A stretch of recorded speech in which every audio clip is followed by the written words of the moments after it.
Everyone thought Adrian was nothing more than a spoiled, useless prince trapped in a weak and overweight body. But after nearly dying, everything changed. Instead of wasting his days throwing tantrums, he chose to rebuild himself from the ground up. Even with a body that could barely handle mana, Adrian pushed forward, creating a mana heart, training until his muscles tore and swinging his sword until his hands bled. His uncle Vale mocked him at every step and treated him like a hopeless failure, but Adrian refused to back down. When Vale pushed him to the edge, Adrian made a bold bet. Within half a year, he would prove his worth and force his uncle to acknowledge him. From that moment on, his life became nothing but brutal training, endless pain, and non-stop battles. Day after day, he sharpened his body, his swordsmanship, and his will until the fat, worthless prince people laughed at slowly disappeared. Then the moment of truth finally came. Adrian faced Vale in battle, and his uncle made it clear that he would only use one ring against him. The battle begins. At first, Vale easily dodged Adrian's attacks and waited for him to draw out more power. That was when Adrian activated a martial spirit hymn through his mana heart and was later pushed even further by forcing out part of the dragon-slaying hymn. Even though his body could barely handle it, his aura changed, his power exploded, and his attack became so overwhelming that even Vale started struggling to block it. Vale had promised not to use more than one ring, but Adrian's final attack was so strong that Vale was forced to activate all 4 of his rings just to stop it. Even then, Vale's sword was still cut in half. Adrian was blasted away in the clash, but the important part was that Vale had broken his own condition. That meant Adrian had forced a quad chain knight to go all out, so by the rules of the bet, Vale lost and Adrian won. But the truth is, this wasn't the same guy. The whole shenanigan begins with our MC, who was reincarnated as a freaking sword, which led to him serving under several masters, and he basically made them into heroes. In the course of this, he met a boy whom he would call his comrade. This boy was born in a nameless rural village, and his name was Leonberg. While he was being wielded by Leonberg, they went on several tours together, thus achieving feats no one could ever match. They fought countless battles, which even led them to fighting a giant and terrifying gray dragon. While fighting the dragon, Leonberg is completely overwhelmed, but with the sword by his side, he gets back on his feet to showcase his overwhelming aura. He lets off a sharp smile as he calls the sword his friend, while dashing towards the dragon with a powerful attack. Leonberg leaps toward the dragon and delivers fatal slashes, cutting the dragon down. Thanks to defeating the dragon, Leonberg became the ruler of a kingdom, and thanks to the legend, Leonberg and the sword, Gruhorn, which they created together, were passed down to Leonberg's comrades. Sometime later, Gruhorn is enjoying deep rest when he suddenly feels someone shaking him incessantly. He wakes up to see an annoying fatso grabbing onto him while declaring that he is the new wielder of the sword.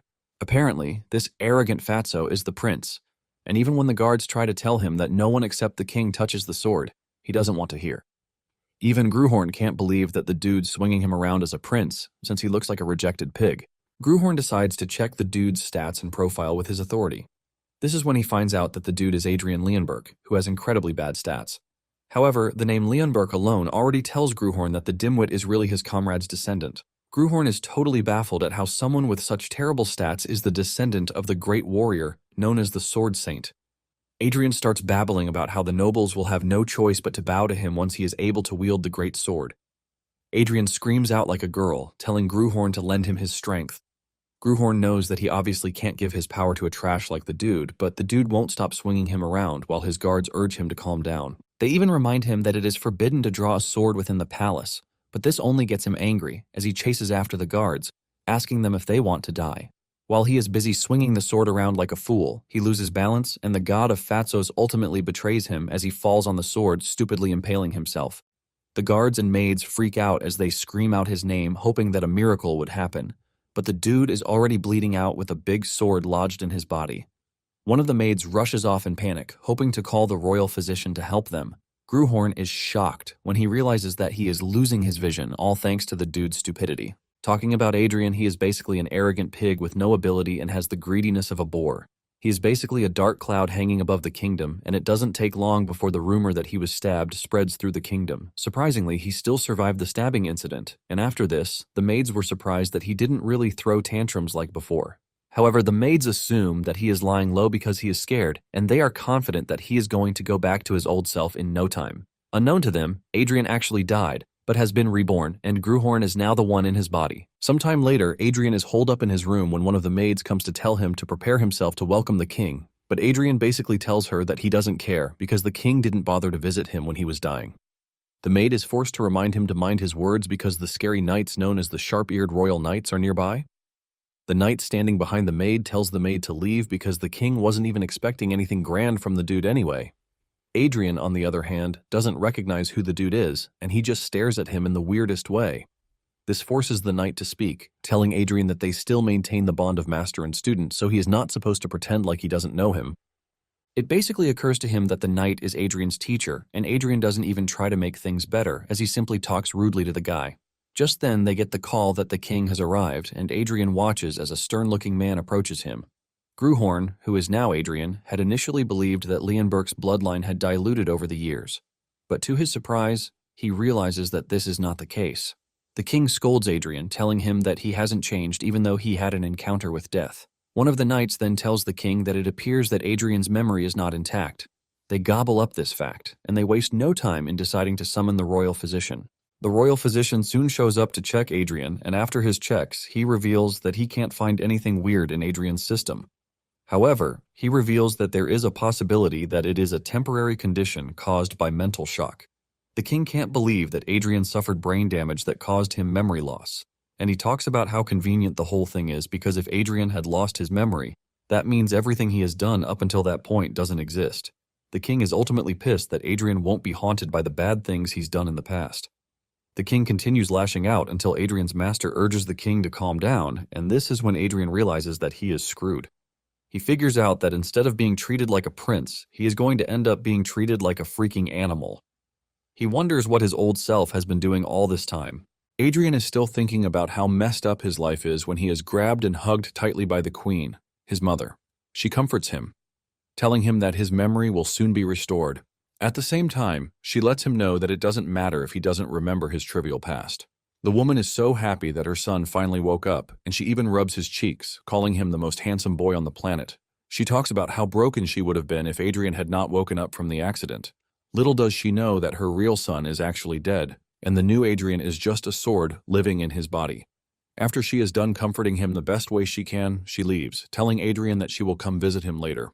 After the woman is gone, our guy is left to think about the whole incident, and he can't believe that he ended up killing one of the descendants he was supposed to look after, even though it was purely accidental. Since it has turned out like this, Adrian figures out that he just has to live out the dude's life the best way that he can. Since he was reincarnated as a sword that was left to clean up after his wielder's mess, he believes that he can get things right with a fat body and no talent. He is completely motivated by how much he has done in the past and how easy it is going to be for him to get things right with Adrian's body. He figures out that the first thing on his list is to forge a mana heart, and he takes in a deep breath before gathering up mana to his heart. However, he is shocked when he realizes that the mana actually vanished, as if the body can't accept it. He refuses to accept the reality of this and decides to try the method again. He continues with this over and over again until he is totally exhausted. He crashes to the ground in pain and frustration, wondering what sort of body he has gotten himself into. Adrian groans in pain because he could have easily fixed a trash body like this, given that he was in his old body just by forcing mana into it. He's in the middle of his crash-out session when a maid shows up, telling him that the queen sent him a restorative medicine. The maid tells Adrian that it might taste bitter, but assures him that it is for his own good.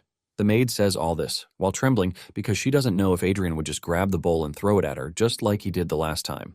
Unknown to her, Adrian is actually interested in the bowl's content because he has realized that it actually contains mana. Without hesitation, Adrian grabs the bowl and consumes every last drop of the liquid in it, shocking the maid. Adrian then tells the maid that she can leave, and she offers her greetings before turning around to leave. Adrian then decides to try creating a mana heart again, and to his surprise, the tea actually did something nice. However, what he was able to gather is relatively small, and it can even scatter after just a day. Before the maid walks far, Adrian calls her back, asking her if she has more of the tea she just brought. Some days after this, Adrian was able to finally create a mana heart after several trials. Without hesitation, he pushes the mana into his heart, while subtly boasting about how many times he has done this in the past. Suddenly, he starts to feel intense pain, as if his insides are corroding and his chest is being blown apart by a bomb. He falls to his knees with the realization that creating a mana heart is actually painful. However, he can't afford to pass out because if he does, he is going to suffer from mana backflow. With pain coursing through his body, Adrian tries his best to remain focused. He does his best to grab the clump of mana that is trying to run wild while slowly pushing the mana into the right path. With a precise method, he is able to spread the mana into his heart, and in the end, he is successful with it. He is proud of himself because he is able to make a mana heart that is for him and him alone. While he is busy celebrating this, a status window suddenly appears in front, telling him that he has successfully created a mana heart. Adrian is blown away by this because it appears to be identical to the status messages he usually sends to his masters when he was a sword. He wonders why this is appearing for him at that moment in time. Suddenly, he sees a message telling him that the connection is being restored to the origin. To his dismay, the messages that follow are actually really bad because he is informed that the connection is extremely unstable and most authorities are unavailable. His authority, called the Judgment, is available for limited use only, and with this, he can verify the potential of his opponents at a lower or similar level to himself. In addition to this, the Third Eye Authority is available for limited use, and with this, he can see better. Furthermore, the Third Ear Authority is available for limited use, and with this, he can hear better. Adrian confirms this when he realizes that he can actually see more clearly than before, and surprisingly, he can hear what the maids, who are outside, are discussing. Before he can hear everything they are talking about, the system informs him that the mana has been completely depleted, ultimately terminating his access to his authorities. It finally dawns on him what the system meant by extremely limited, because all of the amazing senses that he possessed as a sword have vanished. However, due to the fact that he can squeeze out a bit of mana, he can still eavesdrop on sounds outside the door while seeing things a bit clearly. Even though things seem bad at the moment, he knows that he will get back to his prime once he expands his mana pool. Suddenly, it dawns on him that he is actually hungry, and he immediately demands food. The maids assure him that food will be brought in without delay. Adrian then figures out that the most important thing on his list is to adapt to his body first. Later on, his mother visits him with a smile on her face as she is happy with the fact that Adrian finished all the medicine she sent to him. She believes that her son now finally knows how to treasure his own body. Apparently, his mother is with a stern-looking man and she asks him if he recognizes who the man is. Adrian replies that he doesn't, and the man concludes that he has truly lost his memory. Surprisingly, it turns out that the dude is the queen's brother, and Adrian is able to figure this out when the queen addresses him as her brother while urging him to help his nephew.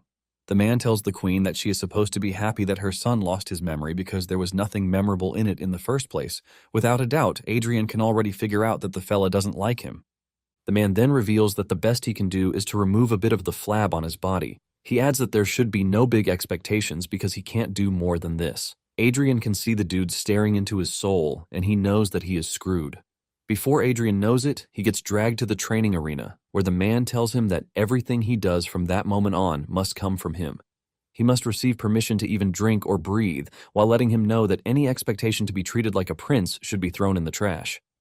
His uncle tells him to try his best because he might just change his mind to teach him a shred of their family's secret swordsmanship. Adrian cannot believe what he has been reduced to, and with all determination, he walks to his uncle, suggesting that they made a bet. He tells his uncle that within half a year, he is going to make him acknowledge him. Adrian tells his uncle that if he fails to do this, he is going to do whatever he says. However, if he succeeds, his uncle must grant him a wish. The man agrees to this because he sees Adrian as no more than a means of entertainment. Moments later, Adrian realizes that he might have acted all tough and all, but his body is a weapon fashioned against him. He decides that the way forward is to use mana while focusing on burning the fat all over his body. He is in the middle of this when his uncle suddenly grabs him, and with a worried face, he asks him if he created a mana heart. Adrian boastfully tells his uncle that he was able to do it a little while ago, while asking the man if he is already regretting his decision to make a bet with him. However, things start to look grim when his uncle's voice sounds really worrying and annoying as he asks Adrian what he thinks he is doing by creating a mana heart. He proceeds to ask him where he learned the method to forge a mana heart because what he did is totally wrong.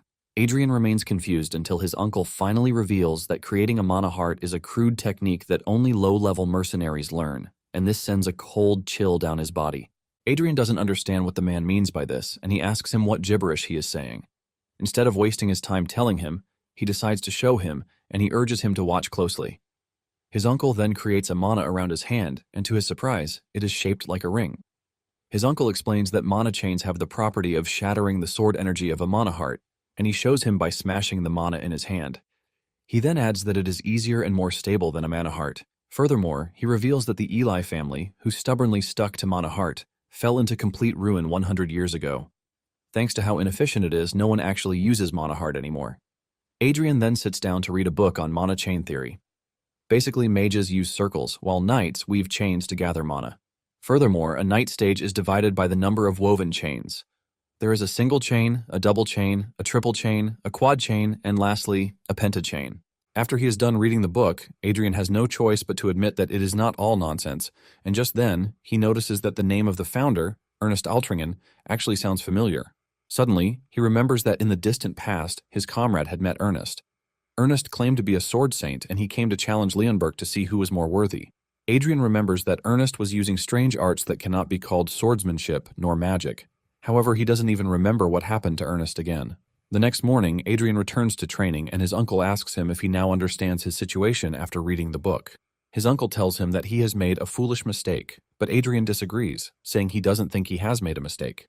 His uncle asks him if he has not grasped the severity of the situation, or if he is just too stubborn to admit it. Adrian then tells the man that not all mana hearts are the same, while asking his uncle if he has ever heard of the phrase difference in class. His uncle believes that he is living in a delusion, just like some mercenaries who believe that they are heroes from centuries ago. His uncle tells him that they all ended up being trash because they couldn't even surpass 2 rings. Since Adrian is claiming to be different, the man urges him to defeat a double chain knight, and he is going to become his guardian, just like his mother wished. Adrian taunts his uncle, asking him if it is a good thing to have him as his guardian because he is not entirely sure of that. This gets to the uncle so well that he asks Adrian if he just questioned his qualifications as a guardian. The man loses his cool while unleashing his aura, revealing that he is a count of the kingdom and commander of the Northern Army. He continues glazing himself by revealing that he is the master of the Black Lancers. While he is busy letting his aura run rampant, the guards are trembling, unable to even move from where they are. His aura dominance soon gets so overwhelming that it overshadows the entire training arena, as he mentions that he is a man who has woven 4 rings, a quad-chain knight. He then uses the maximum aura moment to reveal his name as Vale Balorhard. He tells Adrian that a great man like himself is someone who would stand behind him, and after he is done glazing himself, he asks Adrian if he is sufficient for the qualification. Vale finally pulls back his aura, and the guards draw their swords on him, telling him to stand down. Vale smiles, and instead of being intimidated by everything he just witnessed, Adrian smiles back at him, telling him not to go back on his word later. Not long after this, Adrian is totally beaten to the ground, and since he can no longer move his fat body, Vale suggests that they continue the next day. Adrian manages to get up with the realization that he almost died. On his way to his chambers, he remembers how Vale dunked on him, telling him that it is going to be a miracle if he survives against a single chain, not to mention a double chain knight. Upon entering his room, he meets the royal physician, who reveals that he has been waiting for him. Adrian demands to know why the dude is there, and he reveals that the queen was the one who ordered him to cast healing magic on Adrian. The physician is about to do his thing when Adrian screams out, rejecting whatever he is planning to do. He pushes him out of the room, telling him to get lost because he is just about to make all of his day's effort go to waste. Later on, Adrian is doing his thing when his brother enters the room.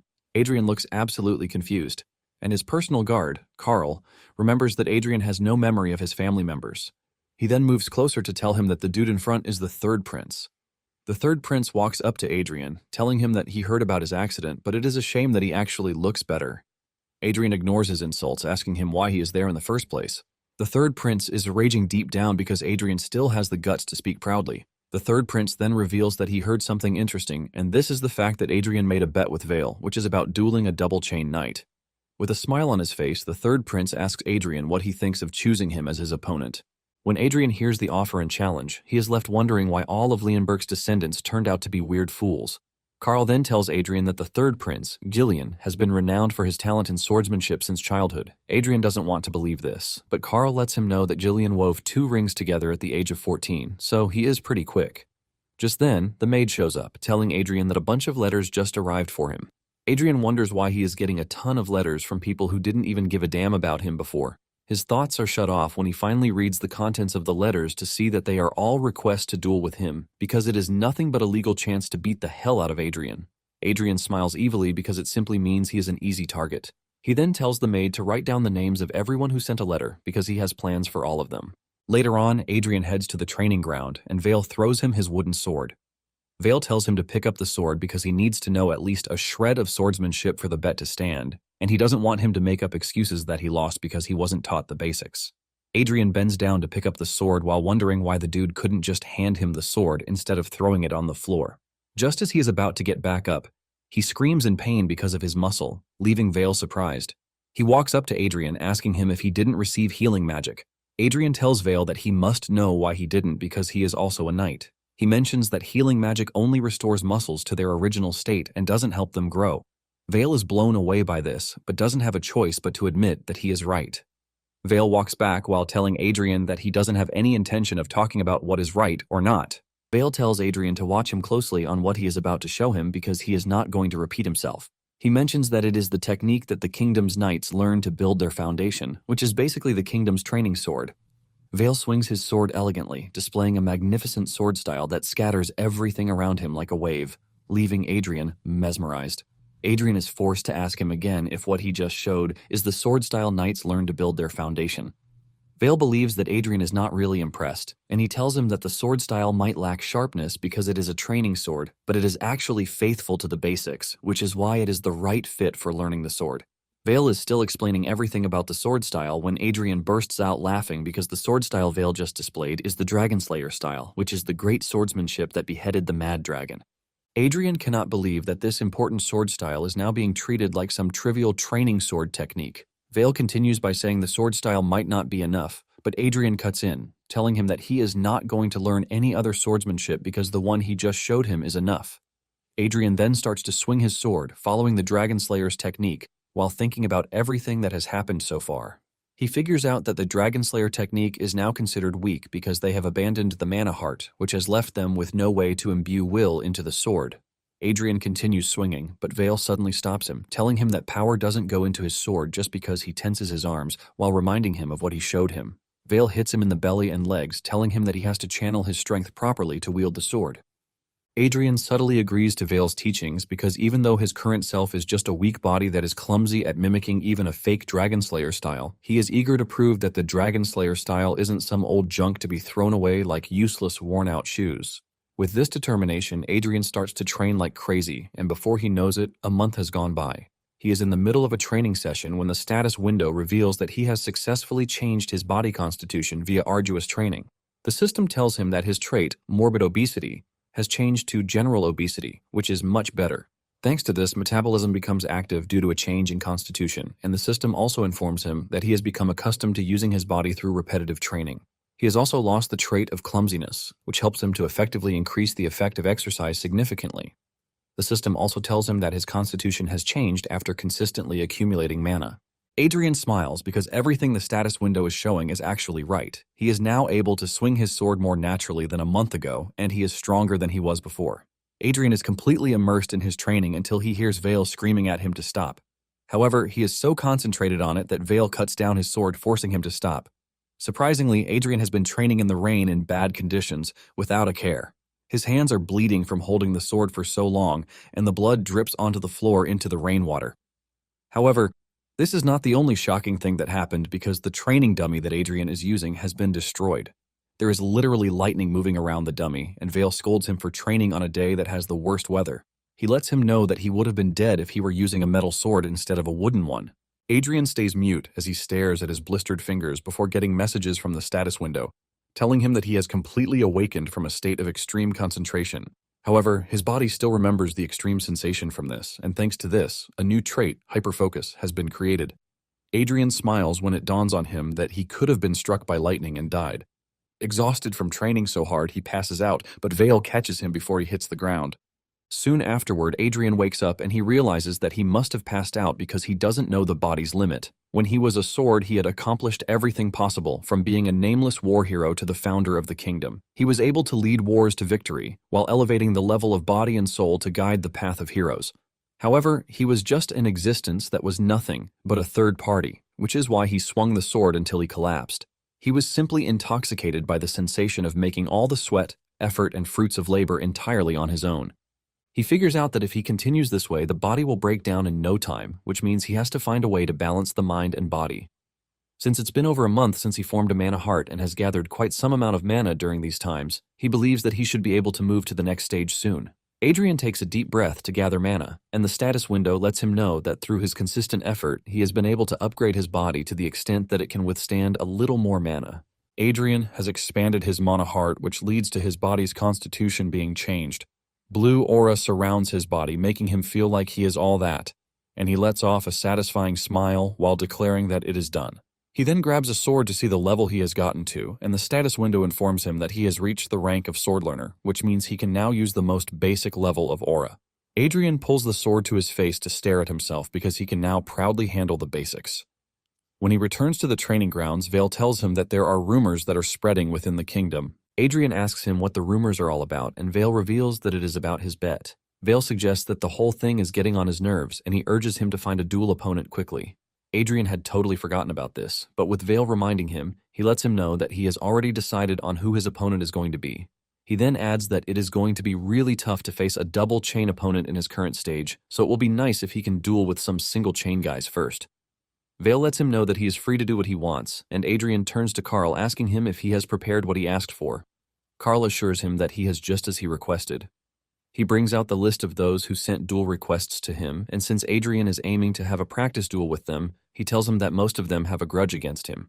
Carl is worried that they might use the opportunity to harm him under the guise of a duel. Adrian assures Carl that he is aware of this, which is why he is going to appoint Vale as the referee. Adrian tells him that he is not asking for anything too big, but he only wants him to stop anyone from dying during the duel.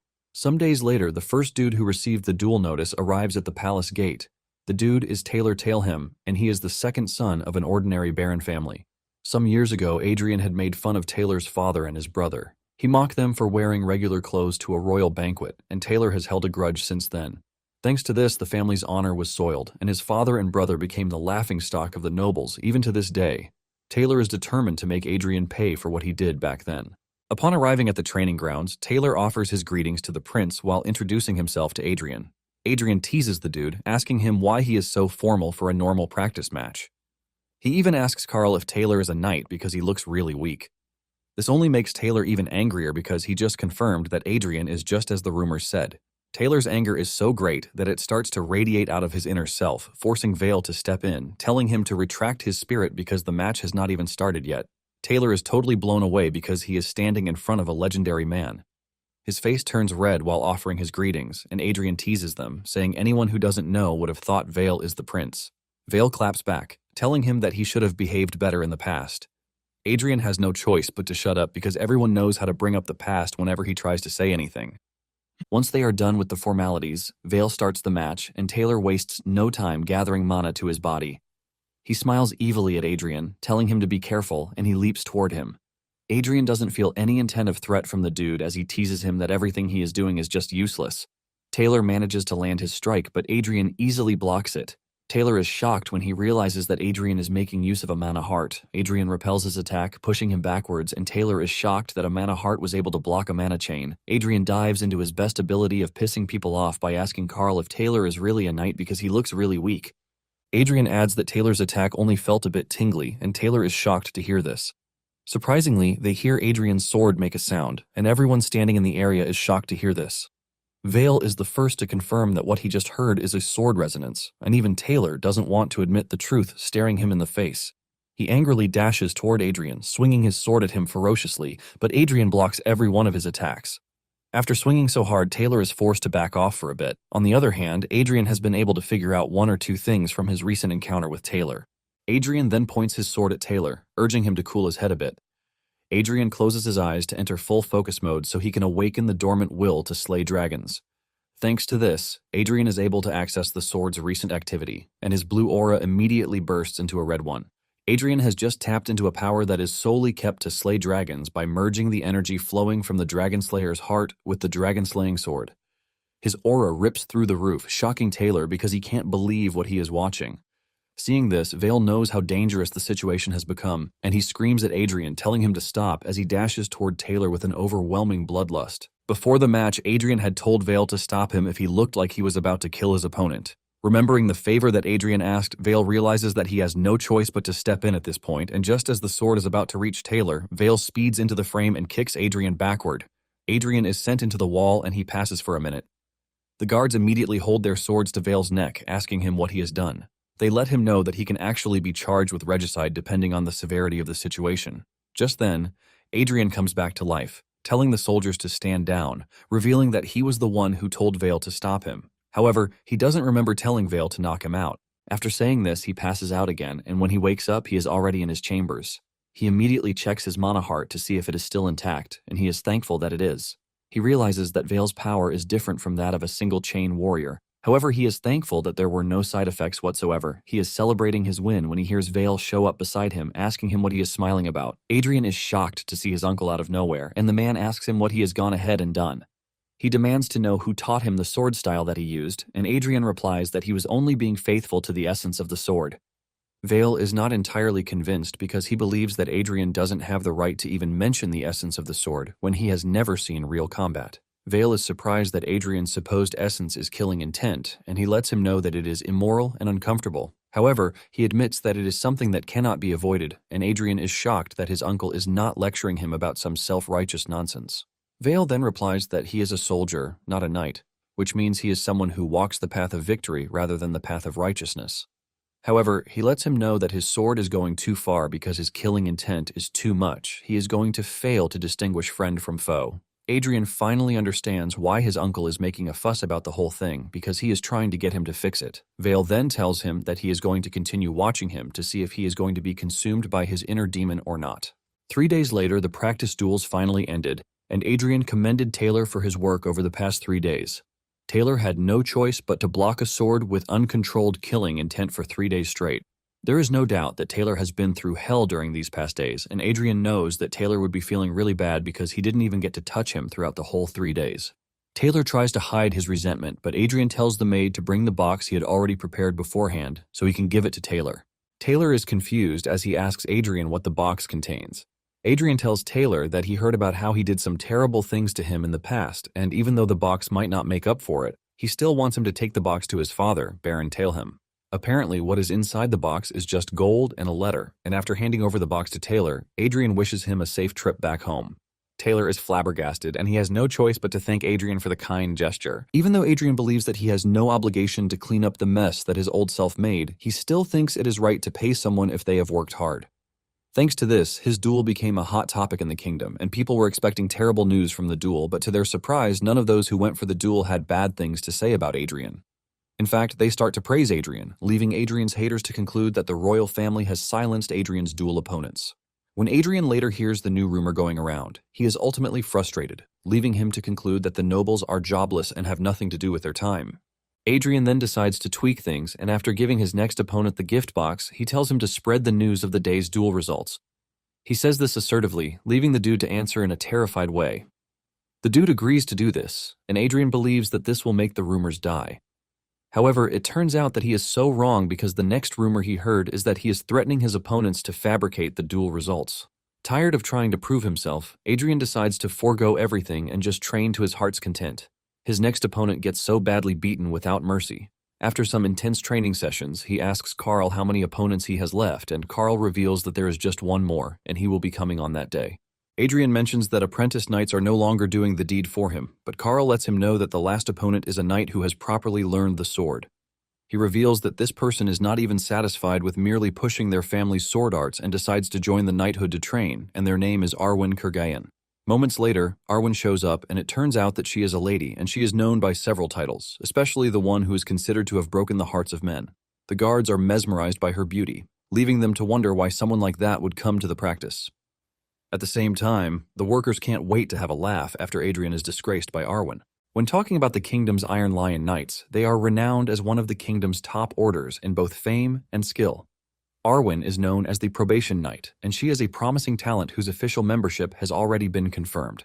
Even Adrian is forced to ask Carl why someone as talented as Arwen would take her time to come and duel with him. Carl lets him know that there was once a misunderstanding between him and Arwen in the past, but Adrian knows it is obviously not a normal misunderstanding. He then turns to one of the maids, telling her to tell him what he did to Arwen. The maid reveals that he made inappropriate remarks toward her, and Adrian freaks out when he hears this. At a banquet, Adrian had approached Arwen, suggesting that she become his maid because she looked really beautiful. He even went as far as to wrap his arm around her neck, but she pushed his hand away. Arwen gently tells him that the knights are not his private property, but this only pisses Adrian off, and he ends up calling her an ugly thing. Now, in the present day, the new Adrian can't believe that his old self would really call someone who is as beautiful as Arwen an ugly thing. Arwen offers her greetings to the prince, telling him that he hasn't changed a bit, but Adrian disagrees, saying he has changed a whole lot. Not long after this, Vale arrives at the training grounds, and Arwen introduces herself to the count. Vale then tells Arwen to be careful because Adrian's sword is quite vicious. Adrian cannot believe that Vale just sold him out when he is supposed to be a neutral party in the whole situation. Without wasting too much time, Vale declares the match open. Arwen goes down on one knee as she prepares to launch her attack. Adrian is totally interested in seeing the skill of the Iron Lion's prospect, and in no time, Arwen dashes toward him. Adrian is impressed by her decent movement, and when he tries to block her attack, he suffers a mana backflow, causing him to cough up blood. However, he is still able to repel Arwen's sword, which results in a fierce battle between the two. Arwen stays on top as she completely overwhelms Adrian's strength. Adrian soon realizes that he has no chance with his current level because he is getting dragged around. After coming to this conclusion, Adrian immediately activates the Dragon Slayer's heart, and the whole aura around him immediately changes, so that even Arwen notices this. Her next attack is easily blocked by Adrian, which did not happen so easily in the past. Arwen is forced to leap backwards to reassess the situation. Adrian commends her, saying she is completely different from the bunch of idiots that he has been fighting. Adrian then decides to use the Judgment Authority on her, and he is impressed by how high her potential is. This also proves to Adrian that he has a chance because he can only see an opponent's stats with this authority if they are on the same level as him or weaker than him. With this in mind, Adrian concludes that the real fight has just begun. The two end up going at each other till evening with no winner. They look totally exhausted, but they are still ready to fight each other. Vale is forced to come in, telling them to stop and continue the next day. Adrian boasts about how he was able to finish the match, and Arwen also says the same. Adrian immediately suggests that they continue, and Arwen agrees, but Vale won't allow it. He tells them that it is already too late, and both of them should get themselves treated. The physicians then get to work, using their magic to heal the two of the bruises they sustained during the fight, while the two stare at each other with side eyes. As they walk away, they both declare their determination not to lose to each other. By the third day, there hasn't been any clear winner between the two, leaving the guards and spectators totally surprised. They realize that Arwen's skills might be impressive, but Adrian is actually standing toe-to-toe with her. They all hope that everything is settled that very day, and just as they are about to start the fight, Adrian tells Arwen that he has something to tell her. Arwen lets him know that if he is trying to apologize, it would be better if he swallowed it because he is not going to accept an apology. Adrian figures out that she is trying to reclaim her wounded pride with her own power, which is actually an admirable thought. Adrian tells her that he is not trying to apologize and mentions that, since they are both fighting fiercely, he believes that there should be a prize. Adrian suggests that the loser grants one wish for the winner, no matter how ridiculous it sounds. The guards are shocked to hear this, and they quickly call Adrian's attention to what he is about to do, telling him that it is not right for a member of the royal family to say things like this. However, Adrian urges them to stay out of his business, while wondering why there are so many spectators in the first place. Adrian asks Arwen what she thinks, and she reveals that she is just a mere apprentice who is also a member of the knights loyal to the royal family. She is not one to commit such a disrespect, but she lets Adrian know that she is willing to go by his words, since he is the one who is permitting it. She says this with all determination as her aura oozes out of her body, and Adrian commends her, saying that is exactly what he wants. Arwen dashes toward Adrian, telling him not to go back on his words later, and before they know it, they are already crossing swords again. However, this time around, Adrian shocks Arwen by revealing some crazy moves that she hasn't seen since the fight started. She realizes that Adrian wasn't that fast, leaving her to wonder if Adrian has been hiding his true strength. The two continue swinging at each other, and before Arwen knows it, she starts getting pushed back. Suddenly, Adrian dashes toward him with an overwhelming attack that Arwen tries to block, but Adrian simply runs through her, cutting her sword in half. Arwen falls to her knees, leaving the spectators totally shocked. Even Arwen is left in shock, and while she is still trying to understand the situation, Adrian walks up to her, telling her that he won the bet. And following their agreement, he boldly tells Arwen that he wants her, leaving her in a state of shock. When Carl witnessed what had just happened, he remembered that before he was assigned to Adrian, he was expecting a total brat, but it wasn't actually like that. The first day he met Adrian, he might have been arrogant, but he didn't throw violent tantrums as the rumor said. In fact, Adrian was training every single day like he had nothing else to do. In fact, Carl was totally blown away when Adrian trained in the rain without any care in the world. Carl witnessed the prince almost get electrocuted, and he immediately had the feeling that Adrian was going to be a great man. However, now in the present, he can't believe what he just heard Adrian say to Arwen about wanting her. Even the other guards are disgusted while Carl wonders if he had misjudged the prince. With a stern face, Arwen asks Adrian if this is what he really wants, and Adrian says yes. Adrian then continues by saying Arwen is currently an apprentice knight who can't even defeat a fat, useless prince. Adrian then twists everything around, saying that what he wants is her future and potential. Adrian mentions that he wants a knight who will follow him, not a knight like Carl who guards him through royal decree.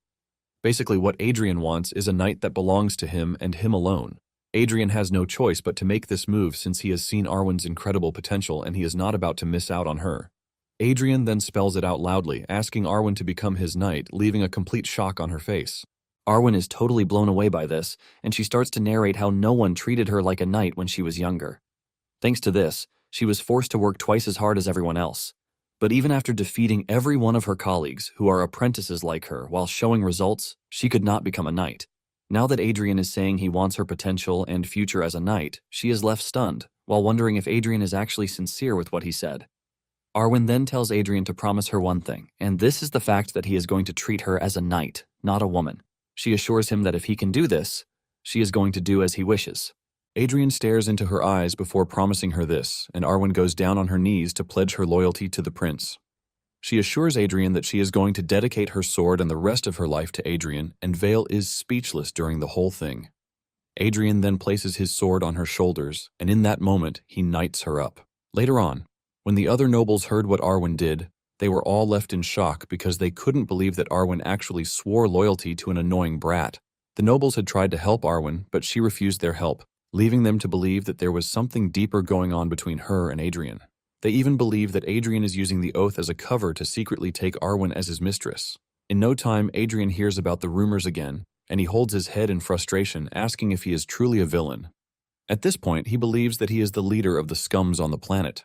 Seeing how worried Adrian is, Carl decides to talk to him about what he said on the day of the final duel, about wanting a knight who guards him without a royal decree. Adrian hasn't forgotten this, and he asks Carl if the truth upsets him, while asking him if he won't leave at that moment if a royal decree comes in, telling him to.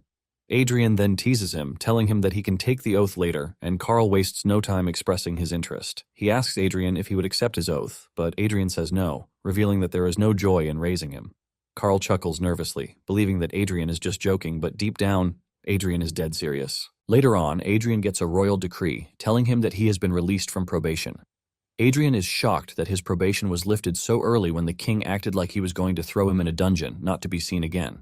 Adrian speaks out loudly, saying he doesn't really know what the king is thinking by doing this, and Carl asks him if he's not happy that his probation is over. Adrian replies that he really doesn't care because even if he leaves the palace, he has nowhere else to go, and he has no one to meet since he doesn't know anyone. Just then, a maid shows up, telling Adrian that an invitation just arrived for him, and when he checks it out, he realizes that it is a social club for special young lords. The maid tells Adrian that he is part of this club, and Adrian asks her if the place is weird. She replies that for a woman like herself, the young lords are always having fun with them. Adrian immediately figures out that it is a gathering for booze and having fun with women. Adrian then declares that he has no reason to go because he is busy with training. Just then, he realizes that he got an invitation from a supposed friend, Bernardo, who is from the Eli family. The moment Adrian sees the name Eli, he remembers that he has heard it somewhere before. He then remembers Vale talking about the Eli family going into ruins because they stuck to creating mana hearts. Seeing this, Adrian changes his mind, telling the maid that it appears that he is going to go, and the maid assures him that she is going to get everything prepared. Deep down, Adrian can only pray that the family has not totally fallen from grace yet. Before he knew it, 4 months had passed since he possessed the Trash Prince's body. And thanks to his severe training and consistency, he has been able to finally lose weight, and the stylist making his outfits is left stunned at how magnificent the dude is. Adrian admits that he has lost some weight, but the stylist lets him know that he is currently half his previous body measurement. Adrian then tells the dude to start working on the outfit he is going to wear to the palace banquet, and he happily accepts this gracious offer. Suddenly, he tells him to halt on the proposed plan because it is certain that his measurement is going to change again before then. A few days after his probation is lifted, Adrian is on his way to the social club for special young lords that he was invited to. Adrian is already bored in the carriage as he thinks of how exhausting it is to be a prince. Just then, he turns to his maid, who has always been by his side. He notices a scar on her body and he asks her about it. She subtly replies that it is a result of her incompetence, which means Adrian was the one who inflicted the injury on her. Adrian is extremely pissed off when he hears this because the more he digs into his old body's past, the more horrific things that he finds. It then dawns on Adrian that he has been seeing the girl for months but doesn't even know her name. Adrian asks her what her name is and she replies that her name is Adelia Byron. Adrian hears the name and remembers that he knows Byron from somewhere. Apparently in the past, when cities or kingdoms did not even exist, humans were among the weakest races on the planet as they were easily robbed and killed. There came individuals who put an end to this suffering. This led to a great war, and in the end, it was thanks to this set of individuals that humans finally rose to become the dominant species on the continent. There were 5 of them, and people granted them the epithet of the 5 electors. One of those 5 heroes is a really talented woman who wielded Gruhorn back then, and she faced off against giants like it was nothing. She was also the one who beheaded the king of the giants to end the long era of exploitation. This woman was called the Iron-Blooded Sword Marquis, and her name is Agnes Bayern. Just remembering Agnes, Adrian's head almost explodes from the amount of curse words that she uses on the battlefield. However, he is more interested in the fact that Adelia is a descendant of Agnes, but is now a regular maid. Moments later, Carl informs him that they have arrived at their destination, and as he steps out, he tells Adelia that they are going to talk properly later. Bernardo then welcomes the prince, bowing to him and asking him if he has been doing great. Bernardo talks about how happy he is that Adrian is safe and sound, but Adrian is not entirely pleased that a punk like Bernardo is a descendant of the Eli family. Bernardo continues yapping until he notices Adrian smiling in the weirdest way. He asks him what the problem is, and Adrian replies that he is just glad that he came because it appears that the whole situation is going to be entertaining. He taps Bernardo on the shoulder before walking away, leaving Bernardo really worried and confused. When the nobles finally settle in the building, they waste no time drinking and talking about how they treated women. However, Bernardo knows that something is totally off because Adrian would have already been drunk at this stage while jumping around like a fool. In addition to this, Bernardo can sense the fact that his aura is different from before.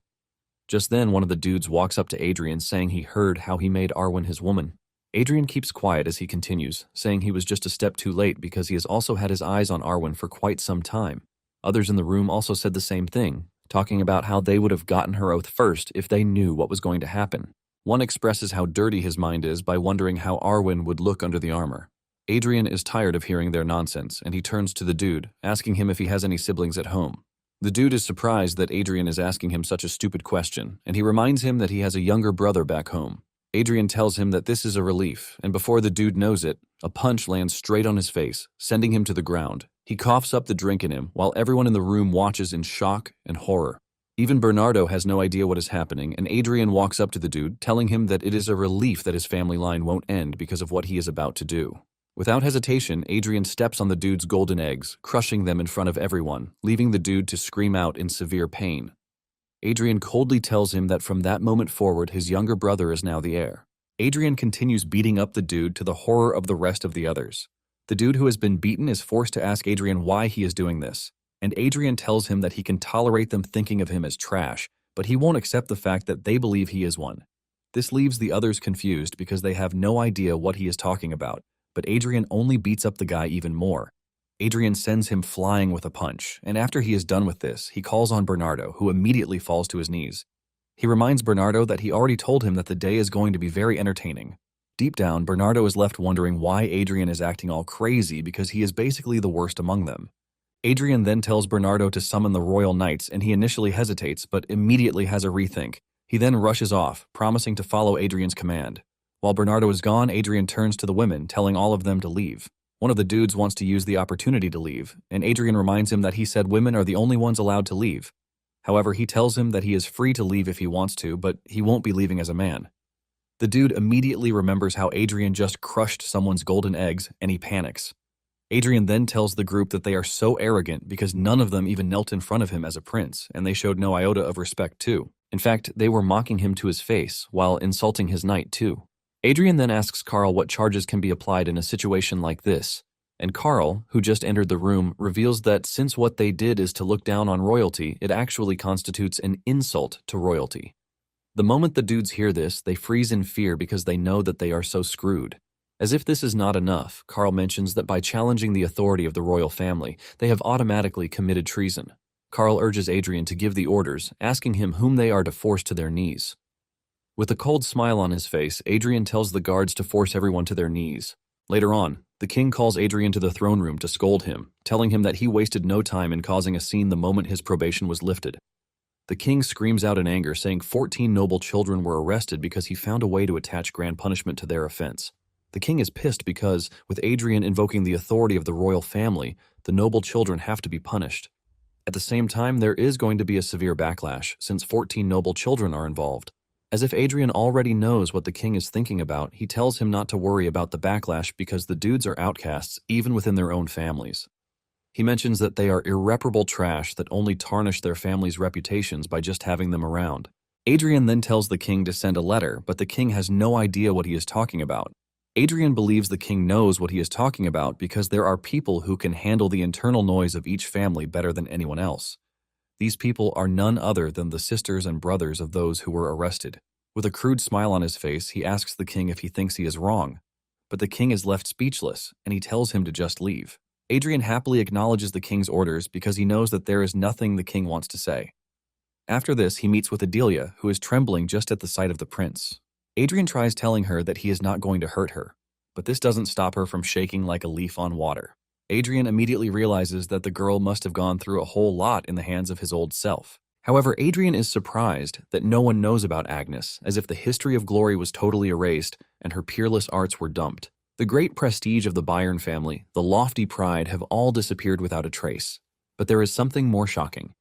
Adrian checks Adelia's stats, and he is left speechless because she has an SA rank talent for swordsmanship and an A rank in mana sensitivity.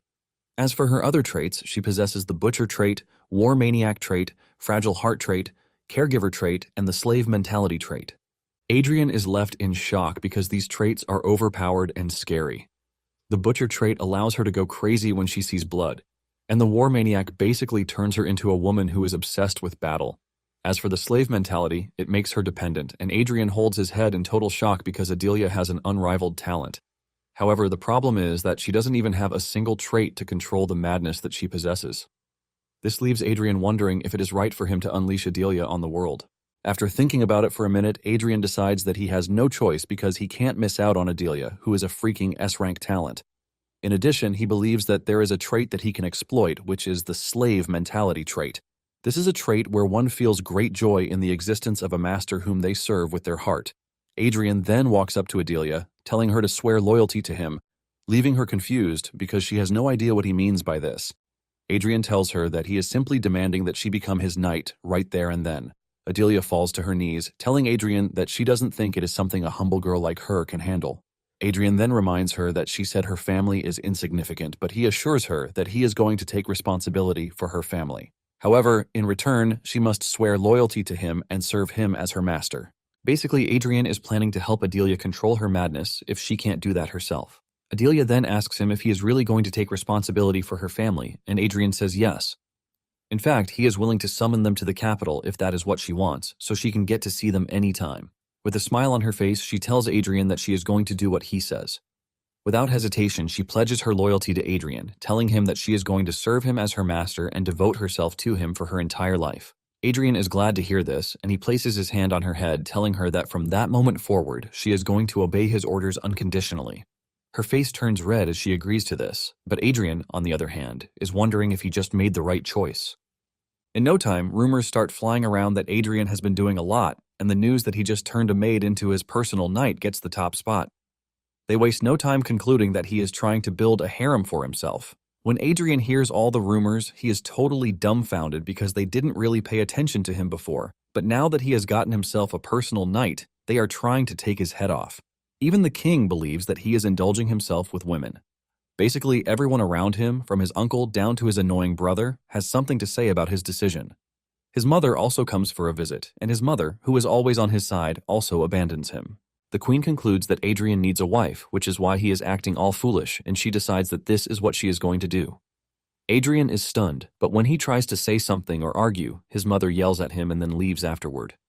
Later on, Adrian calls Adelia to his chambers, telling her that it is time for her to gain mana. Adrian still remembers everything about Agnes, even if the world has forgotten her. Adrian gathers mana in his hands and pushes it into Adelia's body until she is able to sense mana. The system also informs Adrian that he has successfully imprinted mana onto Adelia and has even settled in her body, thus leading to the creation of a mana heart. Adelia is surprised when she finally sees what mana is, and Adrian lets her know that she just forged a mana heart. He tells her to practice on her own whenever she is free to do so, and he hasn't finished saying this when he falls to his knees in exhaustion. Adelia panics, asking Adrian if he is fine, but Adrian is just disappointed that he is already exhausted just from creating one tiny mana heart. Adrian assures Adelia that he is fine and only needs to rest a little. Adelia is completely overwhelmed that Adrian would go that far for her, but Adrian tells her that she can now leave. Just then, Adrian notices that she is looking at him in a funny way, and suddenly she bows to him, promising to serve him with loyalty for the rest of her life. Adrian is glad that she acknowledges this, and he tells her never to forget that he is her master. Adelia assures him she won't, but deep down, Adrian is actually worried about her. Some days later, Carl tells Adrian that Bernardo is being held as a witness until the trial begins, and no one is allowed to see him till then. Adrian is worried that he would have to attend the trial, but Carl lets him know that royalty has no business with trials. Adrian is glad to hear this, but at the same time, he is worried that the whole thing is going a bit far. Adrian then turns to Adelia, who is busy cleaning a vase, to ask her how she's been coping. Adelia asks him what he means by this, and he replies, demanding to know if her mana heart has stabilized yet. Adelia lets him know that it has, and Adrian decides that Adelia will start to join him in training from that moment forward. He tells her to go change her clothes and meet him in the training grounds, while reminding her to stop cleaning because she is now a knight, not a maid. Moments later, Vale challenges Adrian's decision to bring Adelia to the training grounds. Adrian reminds Vale, just in case he hasn't heard, that he is making Adelia his knight. This only annoys Vale more, telling Adrian that being a knight is no joke. He yells at him, telling him that he has gotten reckless, but Adrian is pissed that the old man is starting to poke his nose into business that doesn't concern him. He asks him why he keeps coming to the training grounds if he doesn't like it there. They are in the middle of this argument when Adelia finishes the 10 laps Adrian asked her to, and she is completely out of breath. Adelia notices that Adrian and his uncle are having a scuffle, and she apologizes if it is because of her. Adrian tells her that she has nothing to worry about while revealing his plan to teach her the basic stance that day. Adrian shows Adelia what he means by taking his stance and swinging his sword some more. After he has shown her an example of what needs to be done, he tells her to give it a try. Adelia picks up her wooden sword and locks into focus mode. To Adrian and Vale's shock, Adelia copied the style so perfectly, even though she had only seen it once. After she is done, she asks if her stance is correct, but Adrian is too stunned to speak because he is worried that Adelia would definitely surpass him if he lets his guard down. He remembers that the slave mentality trait is submission to the strong, not respect to the weak, and Adelia is already not comfortable with how the trash prince tormented her in the past. Adrian freaks out when he realizes the grim outcome of what would happen if Adelia surpasses her. At this point, Vale is already talking about how good Adelia is, and when Adrian notices this, he tells him not to even think of taking Adelia away from him.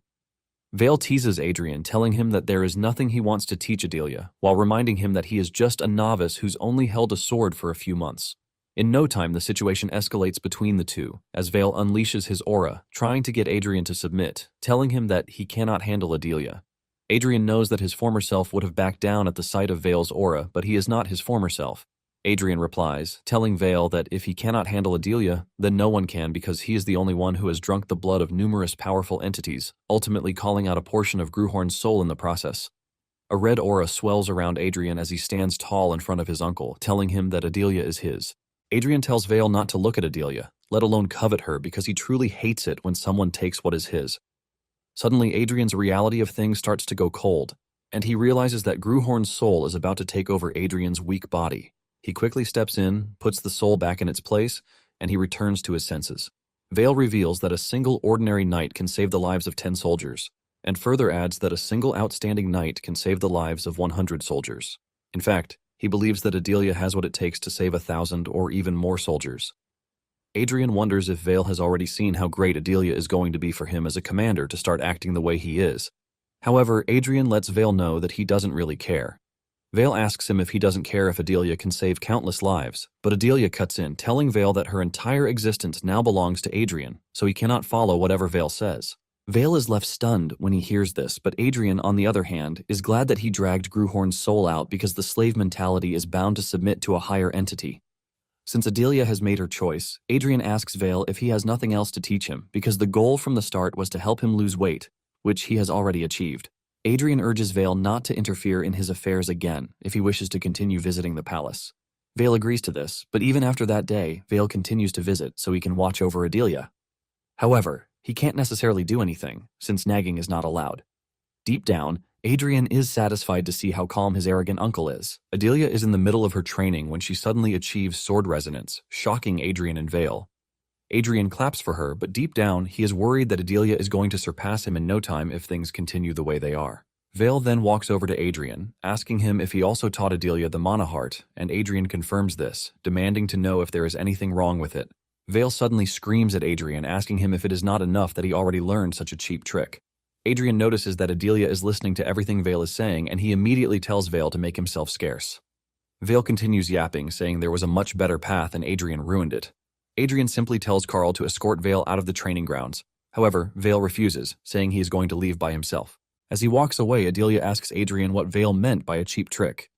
She wants to know if the mana heart is trash, but Adrian assures her that it is not. However, Adelia still can't get over what Vale said, and Adrian tells her that his uncle is ignorant, just like the rest of the people of that era. He lets Adelia know that they wouldn't have thrown away the mana heart if they knew what it could do, but he assures Adelia that she is going to find out soon enough what the mana heart can do. Sometime later, Vale returns to the training grounds and Adrian is shocked to see him. Vale goes straight to why he is there, telling Adrian to prove the strength of the mana heart, assuring him that he is going to use just a single ring, and if he can push him back just a step, he is going to acknowledge him. Adrian grabs his sword too and reminds Vale that the reward for their bet still remains, granting a wish. Vale agrees to this, telling Adrian that if he wins, he is going to grant him whatever he wants, no matter what it is. Adrian wastes no time going after Vale, and he aims for the neck directly, but Vale dodges with ease.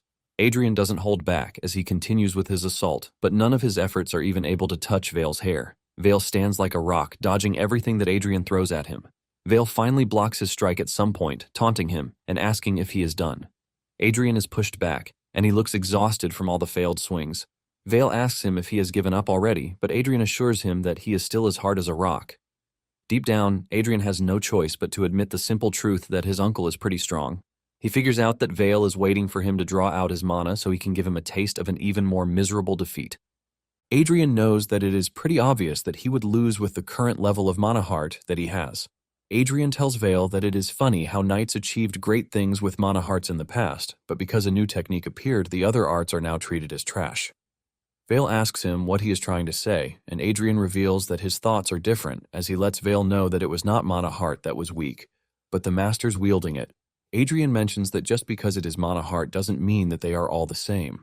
With a smile on his face, he asks Vale if he has heard of the martial spirit hymn, but Vale reminds Adrian that they are there to cross swords, not to chat about boring things. Adrian expected Vale to say this, since he called mana heart a crude technique used only by mercenaries. Vale teases Adrian, telling him that he has been talking forever while asking if he needs more time to catch his breath, but Adrian says no.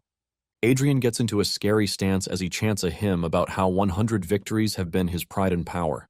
He continues chanting the hymn until he is able to create a martial arts spirit hymn with his mana heart. Aura shoots out of his sword, and the system informs him that he has created a sparring hymn.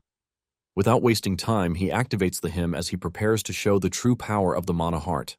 However, Vale doesn't appear to be moved by everything Adrian is doing, as he lets him know that whatever he does, it is still the same. He mentions that as long as what Adrian possesses is the mana heart, he will never be able to defeat the mana chain. Adrian ignores him and charges toward Vale, but Vale blocks his attack. Adrian admits that the mana ring has the properties of causing mana backflow through the mana heart, and just one strike blocked by Vale has proven that. Vale notices that Adrian is struggling, and he mocks him, telling him that he is quite good at enduring. Adrian, on the other hand, doesn't really care about what the mana ring can do because to obtain the sparring hymn, he had to spar over 100 times while withstanding the mana of rings over 1,000 times. The sparring hymn is a power forged to deal with knights who use the mana ring. Adrian's body and sword continue to unleash a serious level of mana, which is a result of the hymn of sparring. Adrian believes that he finally has the perfect opponent to try it on, and without holding back, he leaps toward Vale, swinging at him endlessly. At this point, Vale is already worried because he wasn't expecting Adrian to last that long. Vale is forced to push Adrian back at some point while asking him how he is able to do what he is doing. Adrian reminds him that he already told him that not all mana hearts are the same. Vale decides to get serious while scolding Adrian for being arrogant. He lands a powerful strike on Adrian that sends him flying into the distance, while telling him that he has no intention of playing around with him anymore. However, he assures him that it is commendable that he was able to last that long. Adrian, on the other hand, confirms with this that a normal grade martial spirit hymn is insufficient. Adrian's body looks totally battered just from one strike. Adrian then starts with his boring talks again, telling Vale that the knights of the past made a mistake of not leaving their descendants with strong opponents to face because they had already cleared out all the danger. Initially, everything was passed down intact, from the sword techniques to the correct method of refining the heart and the shining martial spirit hymn. However, time eats away at the shining achievements that the knights had, which eventually caused them to be forgotten. He talks about tales about dragons that have never been seen and giant kings that sound like myth. Adrian says he is pretty sure that all these would have sounded like a fairy tale. He is sure that new martial art hymns would have been created, but all of these were at best to grant victory against 10 knights or overcoming 100 soldiers. He is pretty sure that the hymns were downgraded to just facing humans alone, ultimately rendering them obsolete. Adrian says the mana chain is a technique that would never raise someone to a level of divine dominance. Vale is totally confused about everything he has heard, while asking Adrian if he spent the entire day drinking. Just then, Adrian calls out Vale's name, telling him that he is an arrogant knight who has no idea what he and others have lost. Suddenly, Adrian's aura goes from blue to dark red, and he tells Vale that he is about to teach him the things that he has lost. Adrian's body is overwhelmed with aura as he tells Vale that he is going to teach him a technique that was strong enough to split a dragon's scales and drink its hot blood. Adrian tries to tap into the dragon slaying him, but the system tells him that his current abilities cannot handle that high-grade hymn. Adrian groans in pain as several levels of the hymn are omitted until only a quarter of it is left. Once he is able to access just a quarter of it, he makes his move and goes after Vale. He swings his sword at Vale, but he blocks. Suddenly, he realizes that his sword is starting to crack, and if this continues, he is going to be overpowered. Vale immediately resorts to a desperate move, which he uses to block Adrian's attack, resulting in a big explosion that sends Adrian flying into the distance. Adrian crashes to the ground, and as the dust clears, he recognizes what Vale did. He reminds him that he said he wouldn't use more than one ring. It turns out that Vale had to engage his 4 rings, but even at this, his sword was still cut in half. Adrian admits deep down that mana from the heart is inferior to the mana from the ring, but in that present moment, he lets Vale know that he lost the match, and this leaves Vale totally stunned. Later on, Adrian wakes in his room from a nightmare where Gruhorn is trying to take over. He sits up with sweat running down his face, and he realizes that this is the price to pay for forcefully drawing out the power of the martial spirit hymn. Thanks to the fact that the dragon-slaying hymn has become a myth, his body couldn't handle it and got wrecked. However, Adrian doesn't really care because it is worth the risk. Adrian then concentrates his mana to upgrade the Hymn of Sparring, and in no time the system informs him that it is successful. Adrian lets out a good smile because he believes that it should be enough to face Jillian, the third prince. Just then, Adelia enters the room and expresses her happiness that Adrian is finally awake after losing consciousness. She reveals that it was total chaos after he passed out because the queen crashed out at her brother. Adrian doesn't really care about this, and he believes that it even serves them right. Adelia then mentions that Vale left a message saying he should be notified whenever Adrian wakes up. However, Adrian tells Adelia not to report yet because he would like to rest for a while. Apparently, he might suffer a great punishment if he doesn't properly recover his spirit, which was damaged by the excessive use of the martial spirit hymn. Basically, reality and memories of the past will mix into a chaotic mess, and at some point, the boundary of reality will totally collapse, ultimately turning him into a madman. He would be trapped in a severed world where he would endlessly act out moments of his martial spirits. Shivers run down his body with the realization that he might actually be trapped in the sword's memories again after he finally managed to become human. Later on, Adrian tells Adelia about her ancestor Agnes, revealing that she is a great woman and she should be able to inherit the martial spirit hymn that she left behind. However, he lets her know that she would have to grow much more than she currently is to fit into Agnes's shoes. Adrian then asks Adelia what she plans to do by learning the sword, and Adelia stutters before giving her answer. She mentions that if she could truly become a knight, she would become Adrian's sword. Adrian is stunned when he hears this because some great hymns in the past started with a heartfelt oath. Adelia's aura fills the room as she declares that she is going to dedicate everything she has to Adrian. The system then tells Adrian that Adelia has dedicated the hymn of subordination to him. Adrian is blown away when he sees what Adelia's hymn is, and he is able to contain it in his palms. Apparently, a martial spirit hymn influences others too, and just then, a new hymn known as the Hymn of Domination is created. Talking about the Hymn of Subordination, it is dedicated to the master, but a martial spirit hymn is an oath of submission that binds souls together. Adrian is blown away because he can't believe that a descendant of Agnes can create the Hymn of Subordination. Adrian is glad because he has been able to receive unexpected help. It turns out that as long as he is the target of the Hymn of Subordination, Adelia's growth will also work in his favor. Adrian is completely overwhelmed, so he has no choice but to thank Adelia. Sometime later, Adrian is minding his business when his mother shows up to check on him. Adrian subtly replies that he is fine, but deep down, he can sense the awkwardness coming from his mother, who cherished him as a fatso. The queen then asks him if he resents Vale for what happened, but Adrian assures her that he doesn't. However, the woman doesn't want to believe this because Vale has always been nagging him, but Adrian maintains what he said, assuring the queen that he holds no bad feelings against his uncle. Adrian is not worried, since he has already landed a blow on his uncle, which means he has struck his pride, and it must be hard for him to endure the inner shame he planted in him that day. Adrian believes that Vale would be able to leap further if he had the ability, but if he cannot, then he might even lose his precious martial arts. Nonetheless, Adrian doesn't think he really cares what happens. The Queen continues by saying Vale has spent his whole life closer to the sword than to people, so he basically has a clumsy and rough side because of this. However, it appears that he has recently been proud of Adrian because he even went to the king to persuade him. It turns out that he was the one who was able to negotiate the early removal of the probation placed on Adrian. However, Adrian went ahead to cause more trouble the moment the probation was lifted, leaving Vale in a difficult position. Adrian then realizes why Vale acted so disapprovingly, but at the same time he is curious to know why Vale would go to that length for him. Soon afterward, a scholar who goes by the name Nicolo is assigned to Adrian to make him study, and this doesn't sit well with Adrian. He falls to the ground to protest, saying he doesn't want to be taught because he sees no reason why he should. Nicolo tells him that if he doesn't learn, he is no different from a beast, and Adrian yells at him, asking him if he is seriously calling him a beast. However, Nicolo tells him that he has just begun his studies, so he can't even call him that just yet. Frustrated, Adrian tells the old man that he already knows everything, even though he looks young. Nicolo decides to make a bet with Adrian, since he is claiming to be all-knowing. He tells him that they are going to discuss a few topics together, and if his skills are truly as he claims, he will no longer visit him. Adrian quickly accepts this with a smile on his face, and before he knows it, he has become fully engrossed in the lecture without even realizing it. Nicolo then hands him a book called The Theory of the Iron-Blooded Monarch, telling him that he is going to find it interesting. Nicolo mentions that it evaluates the relationship between ruler and subject as a kind of contract or transaction. Adrian is already tuned into the book, while Nicolo is still busy explaining how the ruler receives military and economic support in exchange for protecting the subject. In addition, the subject seeks the ruler's protection and political stability in return for their loyalty. Adrian is glued to the book, and he agrees with Nicolo, saying all relationships are supposed to be about give and take.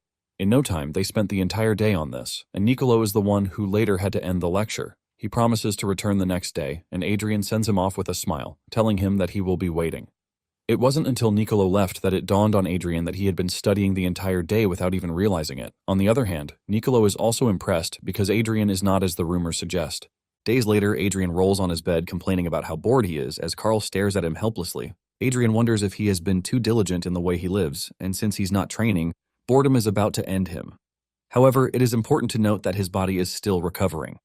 Just then, he is informed that Vale is there to see him. Adelia asks him what his decision is, and he tells them to let Vale in. Adrian was already expecting him to visit since it had been a few days since the last duel. The moment Vale enters the room, Adrian can see how bad he looks, and he realizes that he hasn't overcome the inner demon he planted in him. Vale finally pulls together the courage to speak, and he apologizes to Adrian. Adrian is shocked that his uncle is apologizing to him, and Vale mentions that he broke the promise he made to himself while causing Adrian a severe injury in the process. Vale mentions that he has no excuse whatsoever, but deep down, Adrian knows that the reason he had to recuperate wasn't because of Vale's aura blade, but because he overused the hymn of true dragon slaying. Vale then tells Adrian to tell him what he desires according to the bet they made. In fact, he lets Adrian know that he is willing to surrender his arm if that is what he wants. Adrian stares at him disgustingly, telling him that he has no use for things like that. Adrian cannot believe that his uncle, who is a great martial artist, is seriously struggling with mental issues. Adrian then tells him that he is going to be generous, and he reveals his first wish, which is that he wants Vale to let him go out on an outing. Vale is surprised that this is his wish, and he reminds Adrian that he is no longer on probation, so he can go out however he likes. However, Adrian corrects him, saying he is not talking about a one-day trip because he wants something preferably outside the capital. Vale mentions that it is going to take some time to arrange the schedule, and with the upcoming banquet, going too far will be impossible. Adrian lets him know that he is fine with his, and Vale prepares to leave, assuring him that he is going to contact him once a schedule is set. After he leaves, Adrian notices that Carl is staring at him, and he asks him why. Carl mentions how unexpected the whole situation is because he was expecting him to demand something much more terrifying. Carl mentions that it is basically a rare opportunity to take advantage, since Vale was the one who broke his promise. Adrian then says he felt bad for Vale after seeing the way he was acting. Carl laughs out loud when he realizes that Adrian is actually capable of empathy, and Adrian protests, telling Carl that he is getting a little more comfortable in recent times. They are in the middle of this when Adelia tells him that there is a letter for him. Adrian opens the letter and realizes that it is from Arwen to inform him of her latest achievement. Adrian is pleased by the latest information because these are the things he wants to hear. 5 days later, Vale sent Adrian the schedule, and 2 days afterward, the day of departure arrived. Adrian is completely excited that they are going on a trip, and he pushes his head out of the carriage to ask his uncle which territory they are going to. Vale can see just how excited he is about the whole thing, and he tells him to get back in the carriage, promising to explain. Vale reveals that they are going to Ellen County, which is the royal court's greatest production site for weaponry. Apparently, there are iron mines in the territory that supply high-grade iron, and there is a guild of artisan smiths that refine it. Without exaggerating it, Vale lets Adrian know that more than half of the weapons supplied to the royal family come from Ellen. Adrian is glad to hear that they are heading to a territory that makes swords because it is high time he gets a sword of his own. It turns out that he had plans to take a sword from the armory, but Carl tells Adrian that they can issue him any weapons per royal decree. This only means that he would have to travel outside the royal palace to get himself a sword. Even though Vale looks rugged, Adrian realizes that he is thoughtful because he is literally dragging him to a place where he can get a good sword. With this, their 20-day journey to Ellen County begins. Apparently, Ellen County is just a stop on the road because their actual destination is the Iron Lion Castle, which is 2 days away from Ellen County. After they are done at the castle, they are meant to journey back to the capital, but at the moment, Adrian can't believe that he has been stuck in a carriage for days without moving. Also, Adelia is sitting opposite him, but she is no fun whatsoever. Everything he's been asking her has been ending with a yes or no answer, which is obviously boring.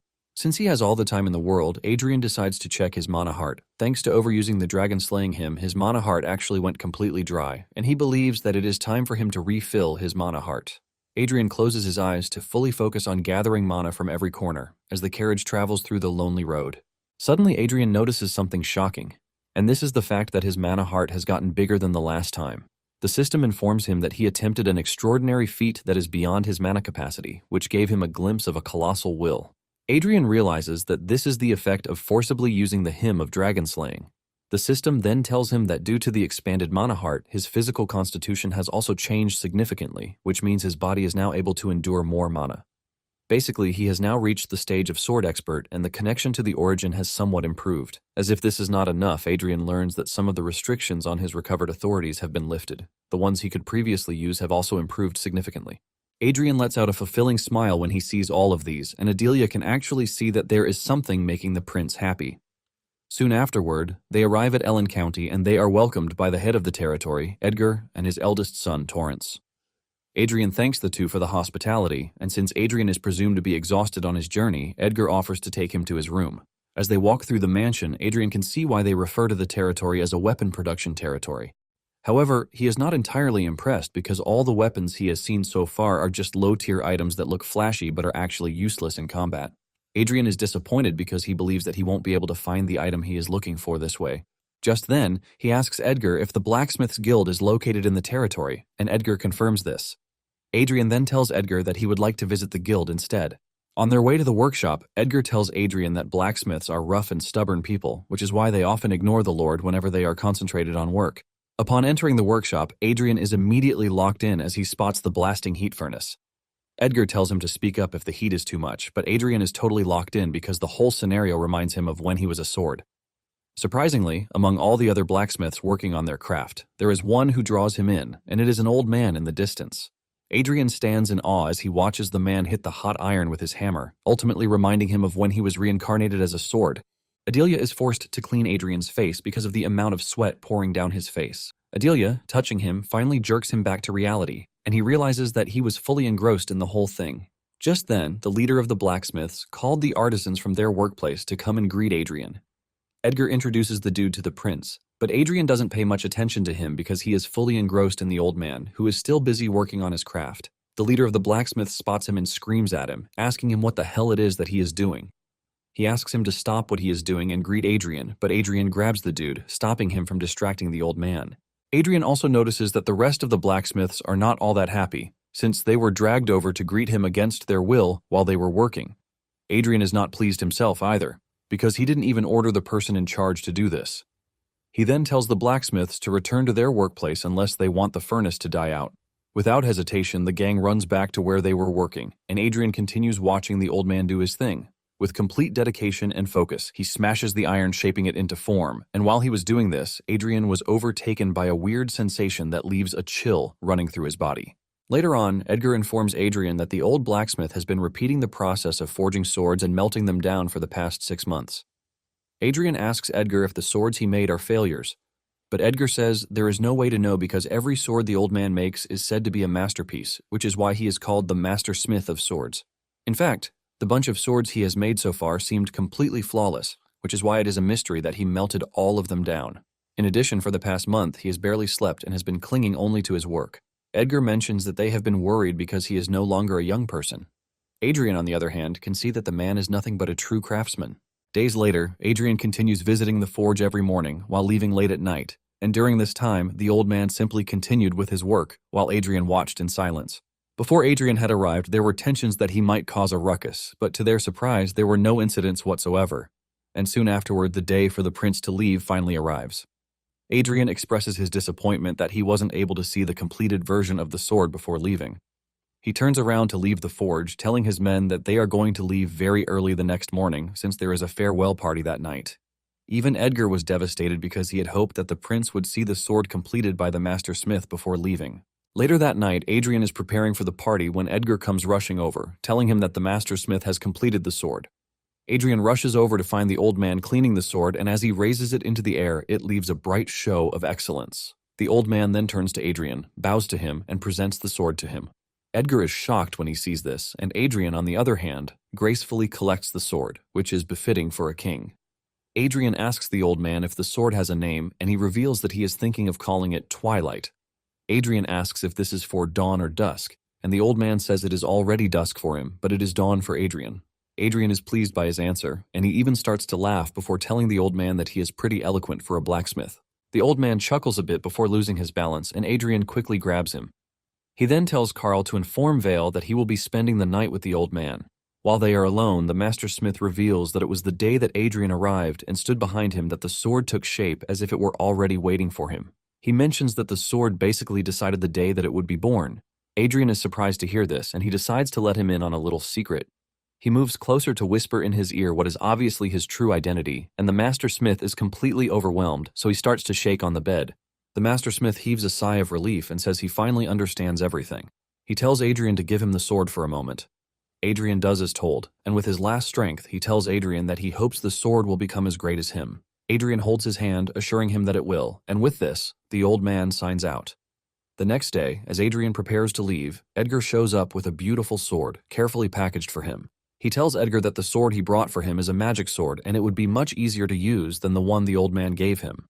Adrian takes the sword to inspect it, and he expresses his surprise at how amazing the magic sword is. Deep down, Adrian sees the sword as a mid-grade sword, which is not entirely great. However, he decides to take it too, while thanking Edgar for practically giving him two great swords. He tells Edgar that the Ellen family is truly loyal to the royal family, which is a good thing. Edgar, on the other hand, is having an internal crash out because he actually wanted to use the flashy magic sword as bait to get the Master Smith's sword back, but he ended up giving Adrian two good swords for nothing. When it is time for them to leave, Vale informs the troop that the carriages and infantry will follow from behind, while the cavalry will ride ahead at maximum speed. Since they are behind schedule already, he talks about how important it is for them to hurry up. Adrian shows up and teases him about how busy he looks. He then mentions that he didn't even see him the entire time they were in Ellen County. Vale confesses that the king had another assignment for him, and this is when Adrian realizes that his excursion was not particularly free. Vale confirms this and urges him to get ready, and since they plan to ride fast to reach Iron Castle that night, he tells Adrian that he will have to ride a horse. This is when Adrian reveals a shocking truth that he doesn't know how to ride a horse, which is obviously not his fault, since he was a sword until some months ago. Nonetheless, the journey to the castle continued as planned, but it was full of twists and turns, and even though they were not able to get to the castle in half a day as planned, they got to the castle in a full day. Adrian is impressed at how magnificent the castle is the moment they arrive at the gate. There are knights at the door to welcome them, and they are led by Count Walladin. Adrian can sense the tense spirit from the knights, and he is not entirely surprised, but he decides to step on their toes even more. He spots Arwen in the back, and he calls her forward. Arwen approaches the prince and bows to him, telling him how much she has waited to see him again. At this point, the other knights and apprentice knights are burning with fury. Because of the hostility directed toward the prince, Adelia's aura also leaks out in anger, and Adrian quickly notices this.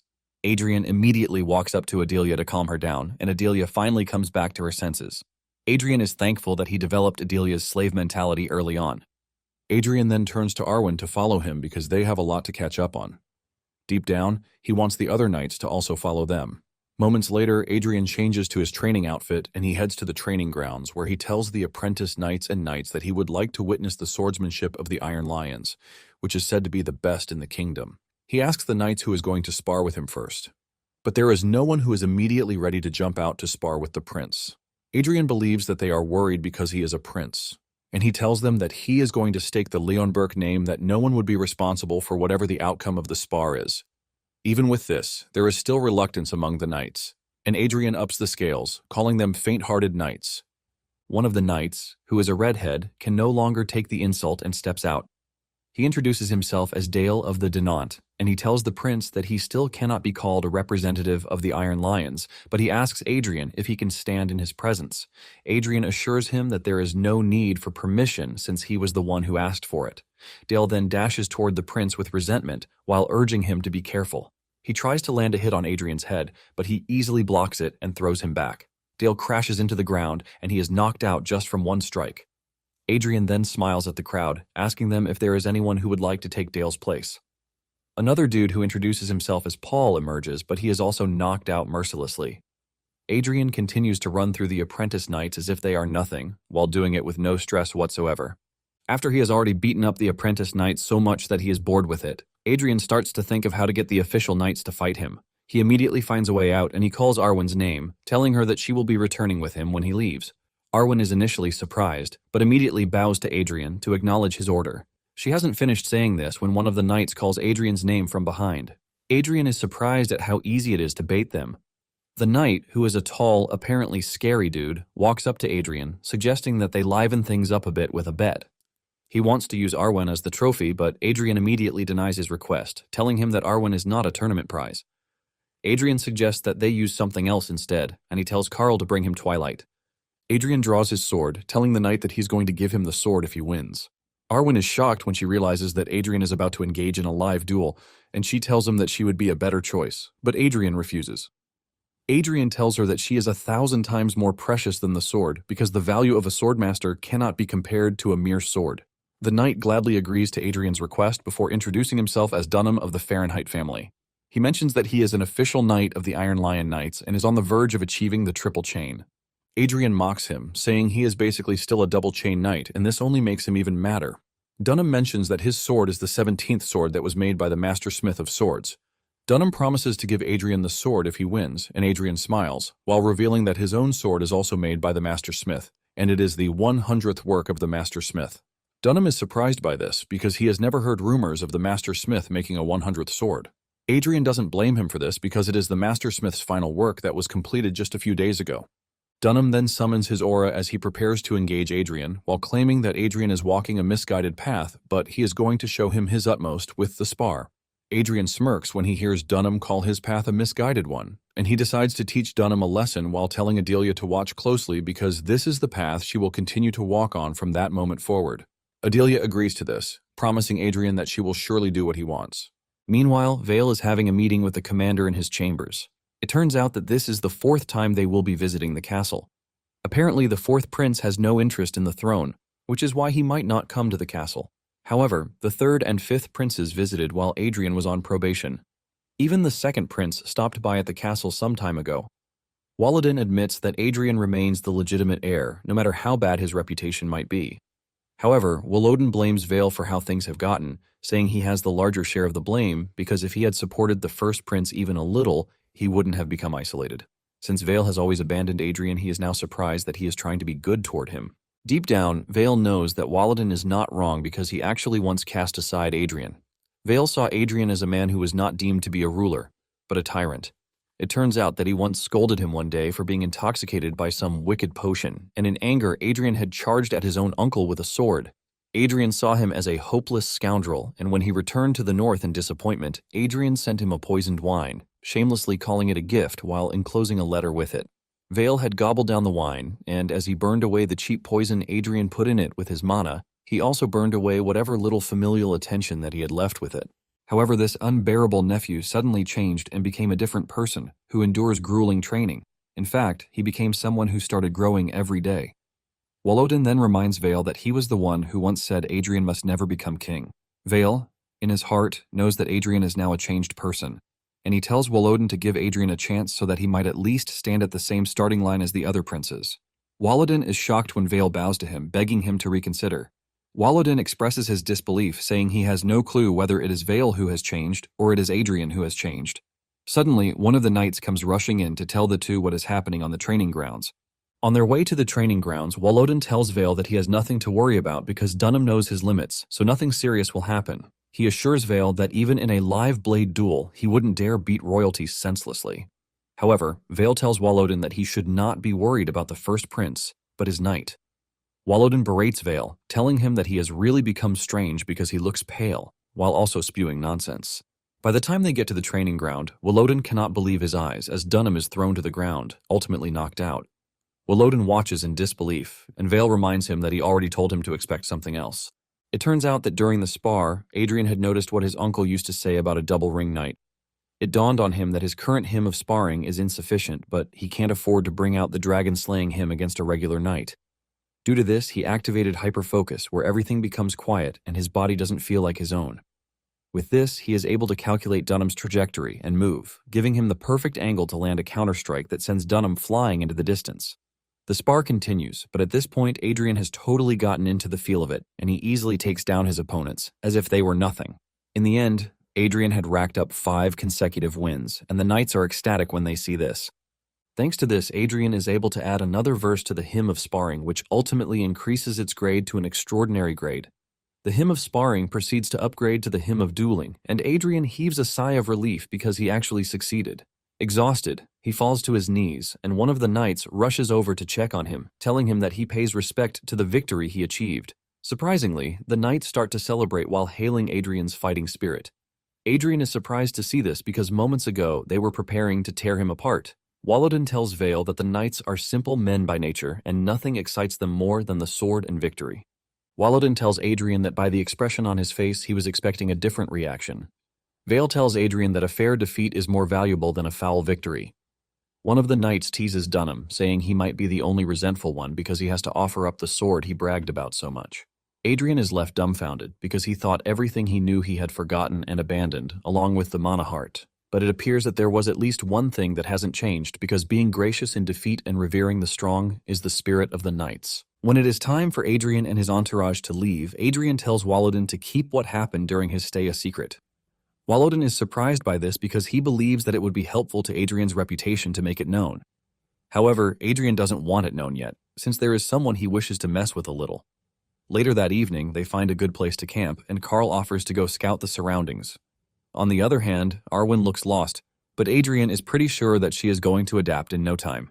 Adrian enters his tent to find Adelia tending to his things. Adrian is disappointed that the person he chose because of her S-rank aptitude is still doing things only a maid would do.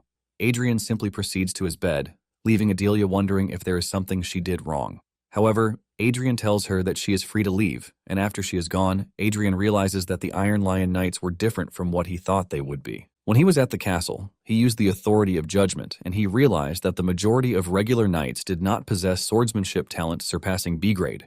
In the past, these were people who would not have been able to reach intermediate sword expert level even after a lifetime of grueling training.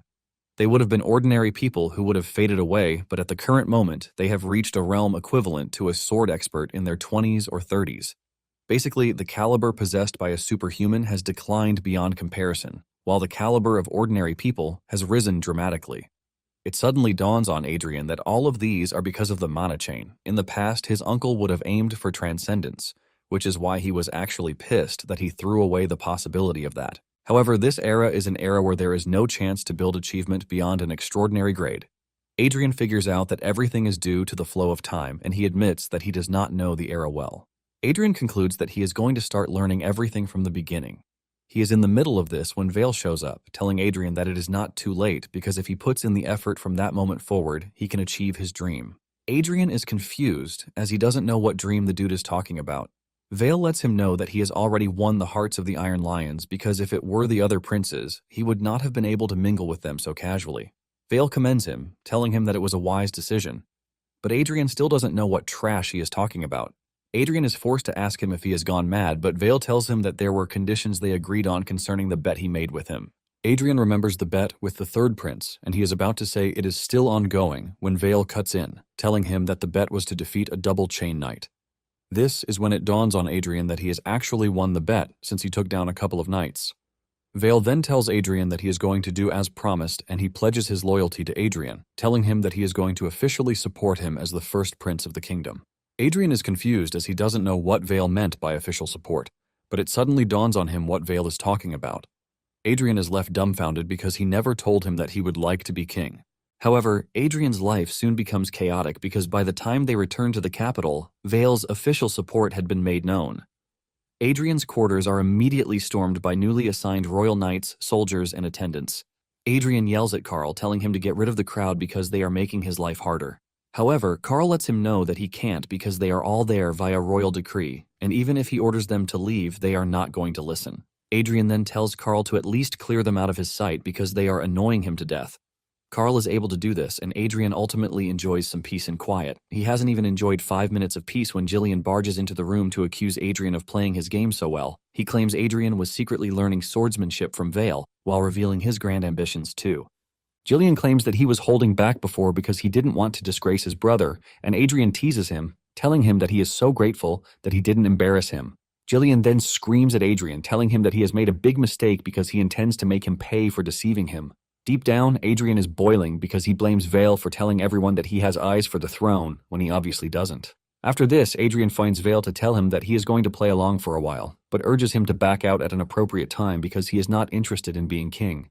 Adrian asks him why he went ahead to start things without consulting him first, and Vale asks him if he is worried about Balarhard's family, since they are the shield that protects the kingdom from the monsters of the northern mountains. Vale assures Adrian that as long as the royal family and the nobles don't forget the harshness of winter, nothing bad will happen to the Balarhard family. Adrian expresses his relief when he hears this, and Vale tells Adrian that it was going to happen anyway, revealing that it was just a matter of time.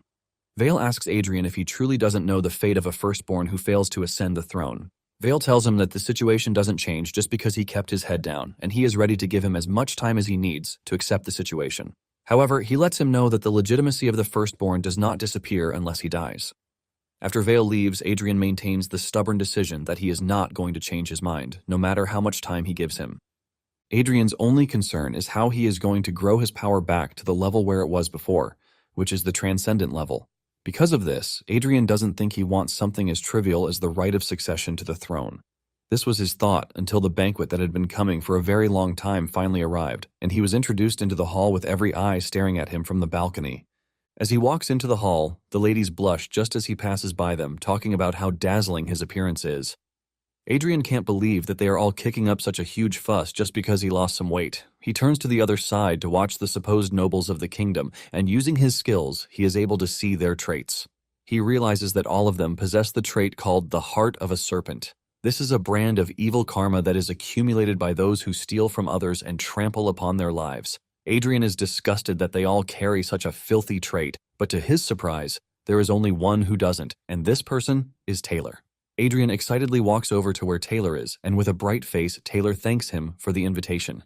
Even if Taylor is not competent, he is uncorrupted, and Adrian is fine with people like him, because they are the vessels that will hold the seed he will sow from that moment forward. Just then, the guard starts another announcement to introduce Marquis Montpellier of the Bourgogne Empire, who is attending the banquet as an ambassador. Adrian is shocked when he hears this, and to his surprise, the entire court bow their heads to Montpellier as he shows up on the balcony. Montpellier soon makes his way to where Adrian is, talking about how long it has been since they last saw each other. Adrian, on the other hand, is totally dumbfounded because the empire, Bourgogne, still rings a bell in his head. They are basically the nemesis that he and Leon Burke had to fight against for the longest time in the past. Adrian is boiling inside, and just as he is about to explode, someone suddenly spills wine on him. The man who did this immediately starts to apologize, revealing that he was in a hurry to greet Adrian, which led to him spilling the drink on him. The man stands between Adrian and Montpellier to hide his disgust for the man. Adrian then walks off, saying he has to change his clothes, and the man who spilled the drink apologizes once again, revealing that his body is so old that it barely listens to him again. Carl walks over to Adrian to escort him, and Adrian asks Carl who the old man is. Carl reveals that the man who spilled the drink on him is Marquis Bielefeld. Adrian is relieved to hear this because he has found someone else who is not a rotten noble because, thanks to what he did, his head has actually cooled down. Later on, Vale shows up in Adrian's chambers, saying he heard that there was an incident. He mentions that Bielefeld mentioned that Adrian was about to cause trouble, and judging from the killing intent on Adrian's face, Vale realizes that the Marquis wasn't exaggerating. Vale screams at Adrian, asking him what the hell he was trying to do, but Adrian assures Vale that he is not that reckless. However, there is something that he doesn't understand, and this is the fact that the wicked house of Bourgogne is flaunting its power in the heart of the kingdom.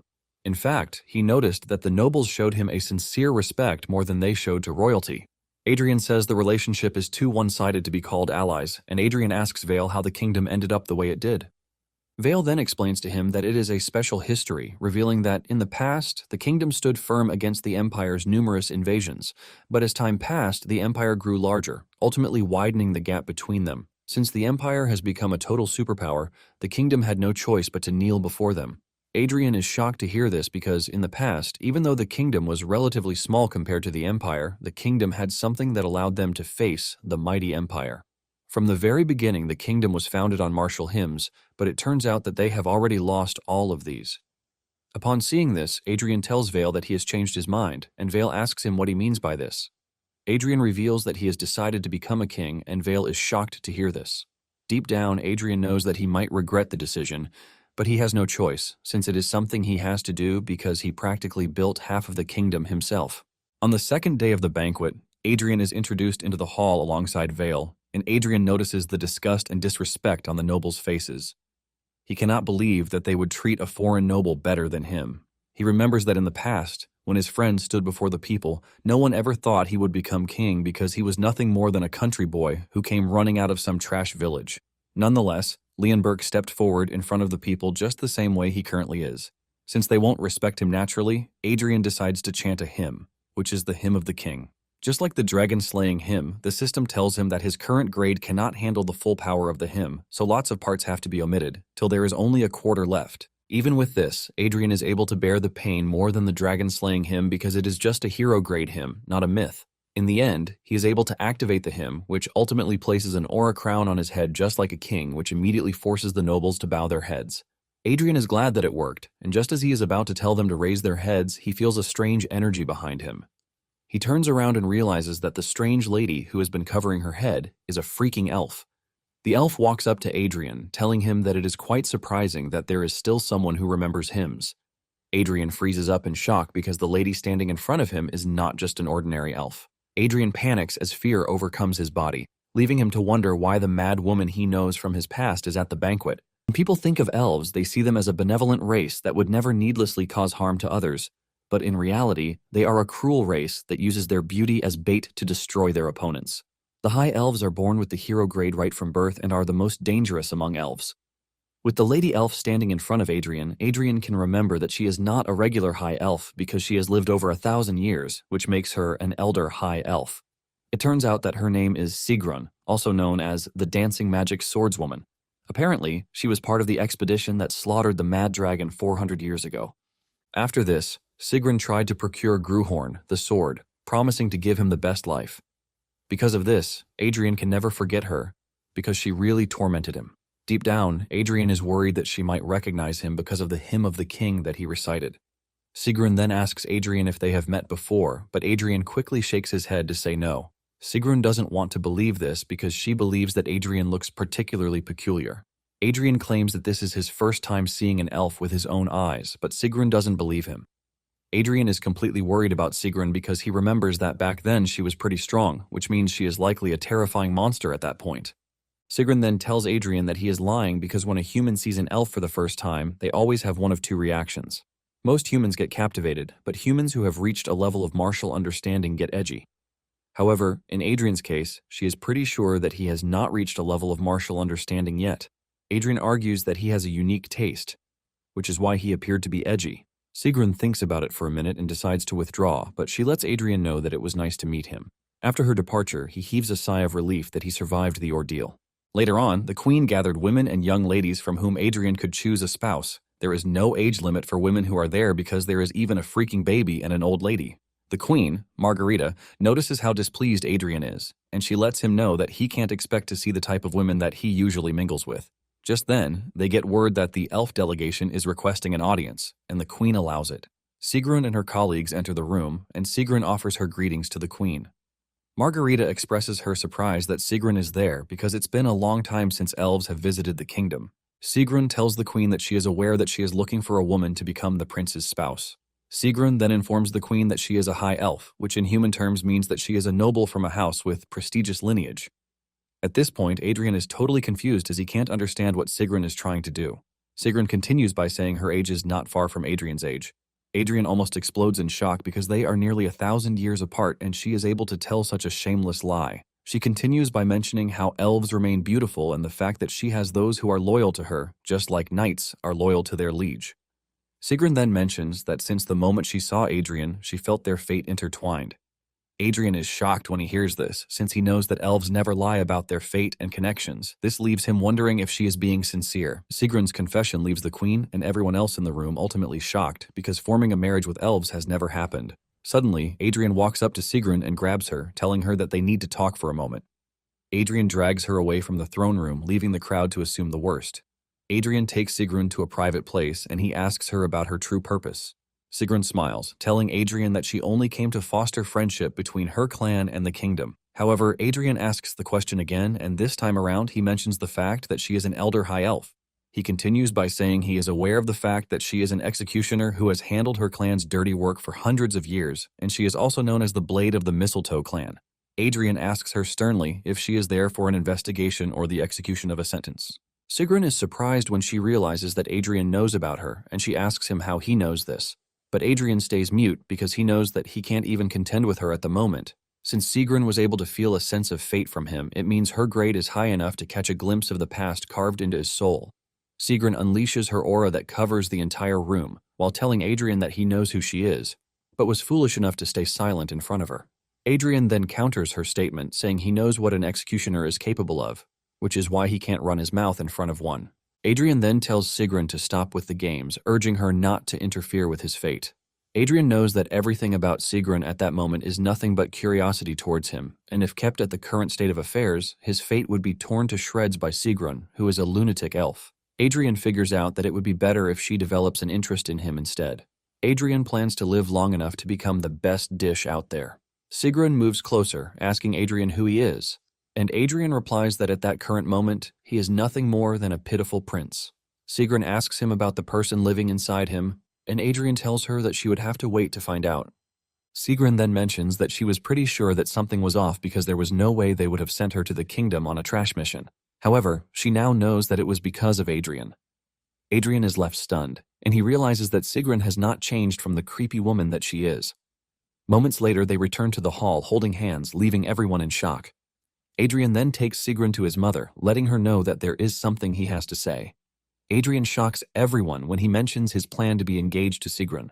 Deep down, Adrian cannot believe that he has to call Sigrun's name so affectionately. However, he has no choice because at that moment he can't go against what Sigrun wants. Adrian plans to buy himself time, even if it is a little time. The queen is overwhelmed by Adrian's decision, and Adrian tells her that they are not going to decide hastily since it is a really important matter. He assures the queen that he will take his time to observe, and the queen agrees with him, saying this would be the best choice. Adrian knows that during the time of observation, the queen would use it to calculate the value of the engagement. Sigrun, on the other hand, would use the time to prepare her delicacy, which is Adrian. As for Adrian, he plans to use the time to build enough power to escape the creepy and terrifying elf. Later on, Jillian is seen crashing out in his chambers, complaining about how Adrian is so trash, and the only thing he has over him is his birthright. Jillian is raging about the things Adrian has done so far, starting from Vale declaring his support for him and obtaining Arwen as his own personal right. As if all that is not enough, Jillian can't believe that Adrian is going after the elf too, and to put Adrian in his place, he decides that it is his time to duel him just as scheduled. He plans to ruin his golden eggs during the duel because killing him would cause a big fuss. All he wants is to ruin Adrian's function as a man. Just as planned, the duel is organized, and overseeing it is the commander of the Royal Knights, Sturmhilde. He has been given authority by the king to do this, and no one will object to whatever results come out in the end. The commander tells the princes to raise their swords, but Adrian is not really into all the yapping just because of a sparring match. In fact, he is not entirely interested, while Jillian, on the other hand, is boasting about how he wants to disgrace his brother. Because of this, he has even gathered spectators, consisting of nobles. Adrian makes the dude even angrier by telling him that he talks too much, and this gets him hyped up. He absorbs the mana in the environment, telling Adrian that they are about to see if he can still blab the way he is after he has messed him up. Jillian runs toward Adrian, and Adrian initially had plans to toy with him, but he doesn't really have the time. With just a single strike, Adrian cuts Jillian down, ultimately knocking him out completely. The nobles and the commander, in witness, are totally blown away by what just happened in front of them. They don't want to believe that this is the first prince that they have always known, and the commander wastes no time declaring Adrian as the winner since Jillian can't continue the fight. As Adrian walks away from the site, he is utterly disgusted that a bunch of nobles came over just to watch the kids fight. The nobles, on the other hand, still find it hard to believe that the promising Prince Jillian actually lost a fight. It surprises them even more because Adrian has only been practicing for a few months. Later on, Jillian wakes up in his room with plasters all over his head, but the first thing he demands is a rematch. He tells his servants to prepare his gear because he wants a rematch that will decide the victor. However, they let him know that this is not possible because Adrian had already left the capital with Vale immediately after the duel ended. Jillian asks them where he went, and they reveal that he is going to the north, where the Balerhards reside. On their way, Vale commends Adrian, telling him that he has gotten really good at riding, and Adrian boasts about it. Vale immediately regrets his decision to praise the dude because he never shows humility whatsoever. Vale then asks him why he is in such a rush because the banquet has just ended, and it would have been better if he had rested for a few days first. Adrian replies that he has no place in the capital, and he has no interest in trying to convince the trash nobles to be on his side. Adrian believes that soldiers and knights are more suited to him. Vale agrees that they are not as calculating as nobles, but are much more conservative, and Vale asks Adrian if winning the hearts of the knights looks easy to him. Adrian replies that affection between them will obviously grow once they spend time together. Deep down, Adrian knows that he can't waste any time because he will end up marrying Sigrun, and everyone she has taken an interest in the past ultimately met their ruin. Adrian figures out that he needs to get stronger faster, and this cannot happen if he remains in the capital, which is very peaceful. To accelerate his growth and sharpen his sword, the best place is none other than where humans are tested the most, which is the place where the most martial hymns were born, and this is the battlefield. They soon reach a straight path of valleys, and Vale tells him that these valleys are protected by his family. Just then, Adrian complains about the cold, and Vale suggests that he go inside the carriage, but he refuses, saying he has to get used to the cold. Surprisingly, Nicolo followed them, claiming that he wants to see the north because there is a book he is writing, which will help Adrian. Adrian just ignores the old man because he is not ready for his shenanigans, and he notices that Arwen is exceptionally focused. He calls her, asking her if she is fine, and with a bright smile on her face, she assures Adrian that she is good. Adrian tells her that he can switch with her up front if it is too difficult, but Arwen refuses, saying a knight doesn't seek personal comfort. Adrian is glad to hear this because out of all the knights, Arwen is the only one who appears to be full of drive. The other knights are brooding because they were dragged to the harsh region by royal decree. Adrian knows that Karl would have been able to manage them if he were there, but the king didn't allow Karl to follow him, stating that the knights are not his personal use. The king even teases him about the knights he is obtaining for himself, and Adrian understands that the scoundrel prince has done a lot in the past, but he thinks the king is going too far. Nonetheless, he wants to believe that there is still a hidden story that he doesn't know about. Moments later, Vale spots a blizzard descending from the mountain, and he suggests that they pick up the pace before they get caught in it.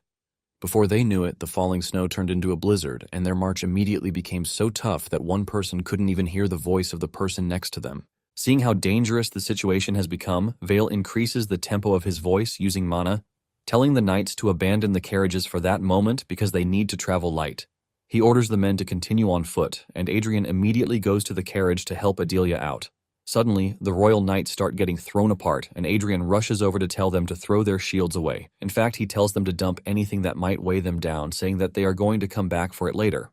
Adrian then orders the biggest guy in the group to take the lead, and the northern knights are surprised when they see Adrian calling out orders because they were already planning to step in. With this, they continue through the harsh weather conditions, and soon afterward, a knight falls behind. Without hesitation, Adrian grabs the knight and puts him on his shoulder, while telling the other knights to get a move on.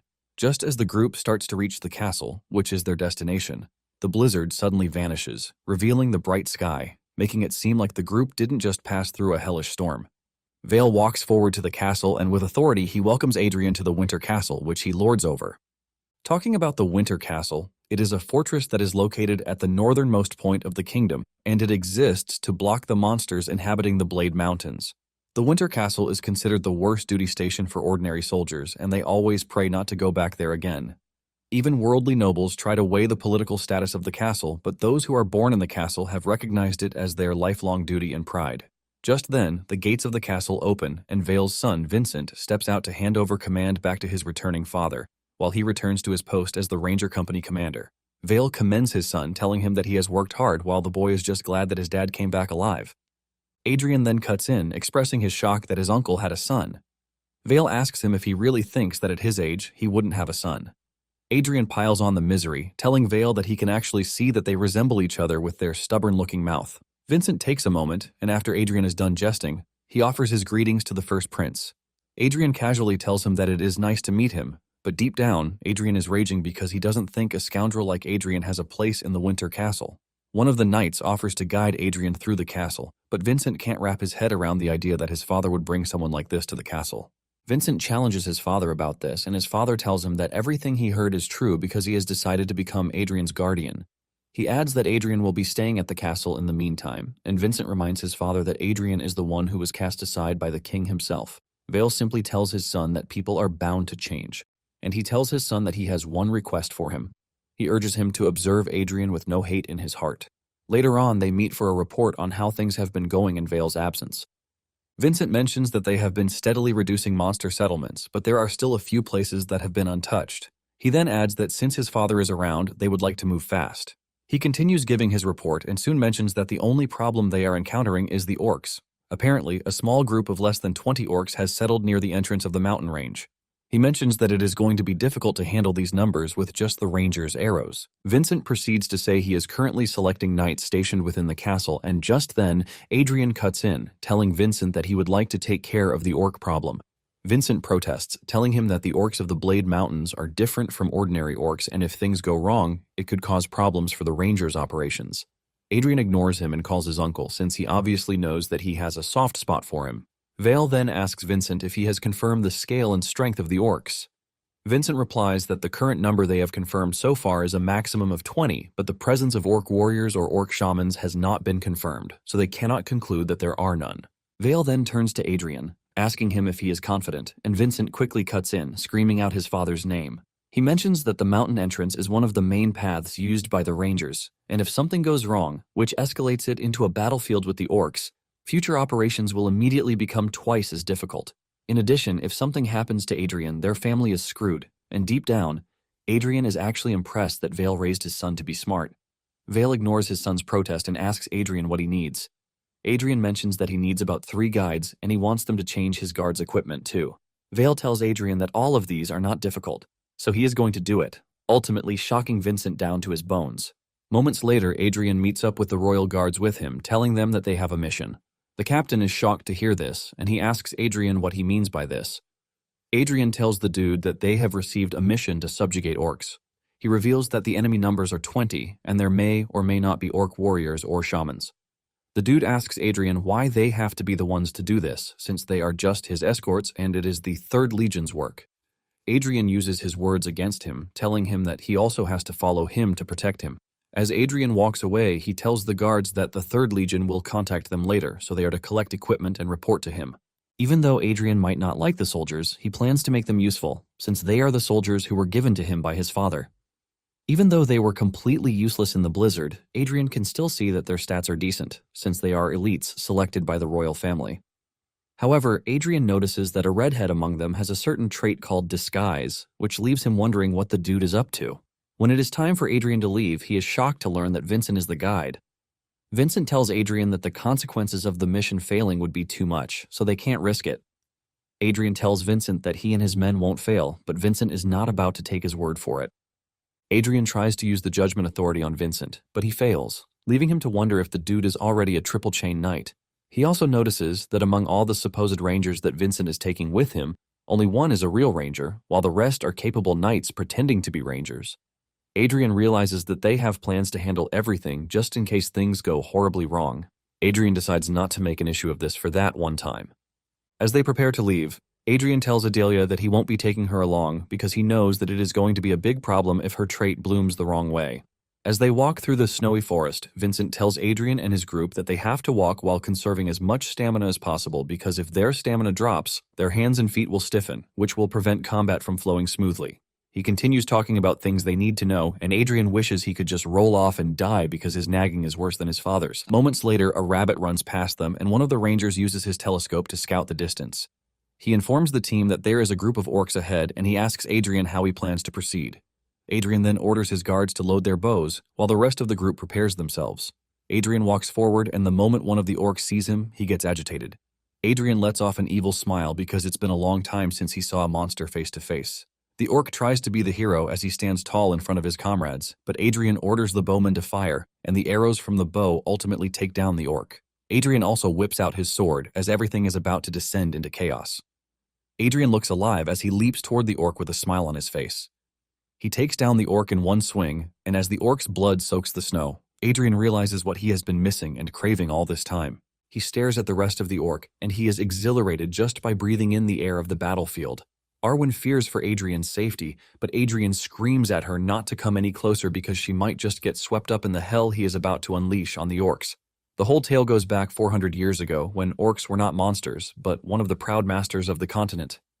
It is not a myth, nor about a hero, but it is about an individual who couldn't leave his name in history, and this is the hymn of a pitiful man who really hated orcs.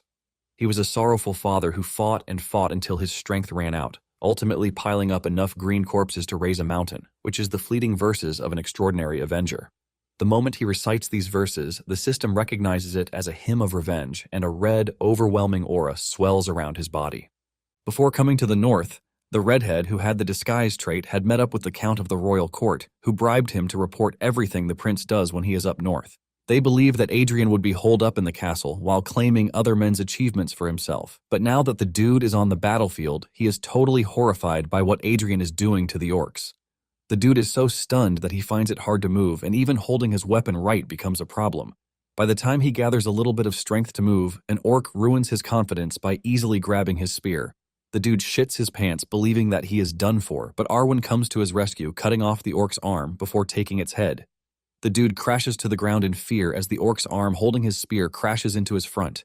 Arwen turns to him, telling him that he is on a battlefield, and he is not supposed to lose his weapon. With fear written all over him, he acknowledges Arwen's advice, and Arwen takes command of the royal guards as they prepare for battle against the orcs. Deep down, Arwen knows that the orcs have the numbers, and it is going to be difficult for them to handle the orcs with their current numbers. Suddenly, she feels something strange in the distance, and before the troops know it, the orc standing in front of them gets cut down by Adrian's immaculate attack, spilling blood everywhere. Adrian's swelling with a terrifying aura, and Arwen can smell his bloodlust. She calls out his name, but he ignores her and dashes toward the orc's position. As he cuts down the orcs, he remembers the Avenger in the past, who took down many orcs, but it was never enough. The Avenger continued seeking the blood of his enemy, causing him to wander the barren lands ruled by orcs, while leaving loads of orc corpses in his wake. Even though at some point the mana in his heart ran out, he didn't stop. He continued drinking orc blood and chewing on their flesh with his sword. However, with every step he took, he got more frail, but the demonic sword he was wielding, which was Gruhorn, continued to sustain him. Gruhorn burned his remaining life force for his final wish. It turns out that he started the whole revenge quest for his wife and daughter, who were killed by the orcs. In the end, he finally met his lifelong enemy, the king of the orcs. But at this point, he was nothing more than a shadow of his old self. Even though he didn't have the strength he initially possessed, he still dashed toward the terrifying enemy. He leaps toward the giant orc, but he easily grabs him and crushes him with his giant hands. No miracle came to save him, but even with his dying breath, he still didn't give up. He looks into the king's eyes with no one present to know or tell his story except his demonic sword, Gruhorn, who witnessed everything. Now in the present day, as Adrian stands in the middle of orc corpses, he realizes that he is the only one who remembers the man's pain. Adrian takes a moment to breathe and realizes that the knights are trying their best to hold off the orcs. This is when it suddenly dawns on him that the hymn of vengeance is not yet complete, and his heart lights up with bloodlust yet again. Adrian realizes that it is left to him to finish the hymn, and he doesn't hesitate as he runs through the orcs, cutting through them like butter. Adrian looks like a super monster when compared to the orcs, as his eyes turn red with the smell of blood taking over the battlefield.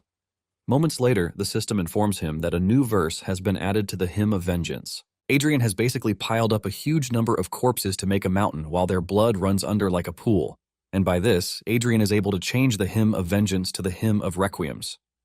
With the last of the orcs dead, Vincent walks up to the orcs' banner, and he breaks it to signify that the orcs have been annihilated. He raises the red banner and screams out victory, and the rest of the knights join him in shouting victory. Adrian then takes the opportunity to look closely at Vincent, who is the heir of a family that is devoted to waging war against monsters. Coincidentally, he bears the same name as the Avenger who put his life on the line just for the sole purpose of annihilating the orcs.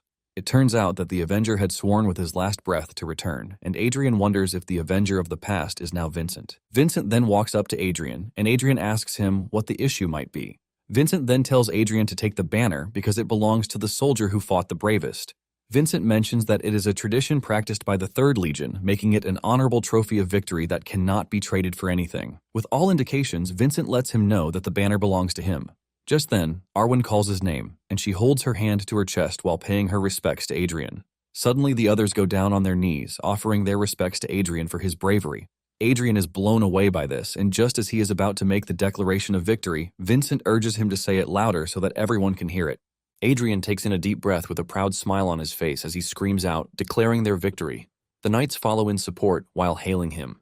Adrian is totally blown away by the taste of victory, and he starts to brag, talking about how he is the owner of the banner. He is in the middle of this when Vincent cuts in, telling him that he has 16 banners, but Adrian doesn't really care since the current banner belongs to him. Vincent scoffs and immediately remembers why he didn't like the brat in the first place. Later on, they organize a funeral ceremony for those who died by burning their bodies. During the procession, Vincent tells Adrian that the casualties are not necessarily high for a battle that was against an elite orc combat. Adrian is not entirely relieved by this, and Arwen adds that the whole situation is tragic. Vincent then cuts in, saying victory is enough mourning and tribute for the fallen because comforting the spirits of the fallen with the blood of orcs is the Balarhard way. Adrian stares intently at Vincent, realizing that he and the dude from the past have a lot of similar things down to their names. He wonders if Vale's son is the reincarnation of the Avenger. Adrian then notices the number of troops on site, and he asks Vincent if this large number of troops initially followed them from the castle. Vincent turns his head away as he lies about how a ranger unit was passing by, so they joined them. Adrian obviously knows that he is lying, and he teases him about how convenient a coincidence it is.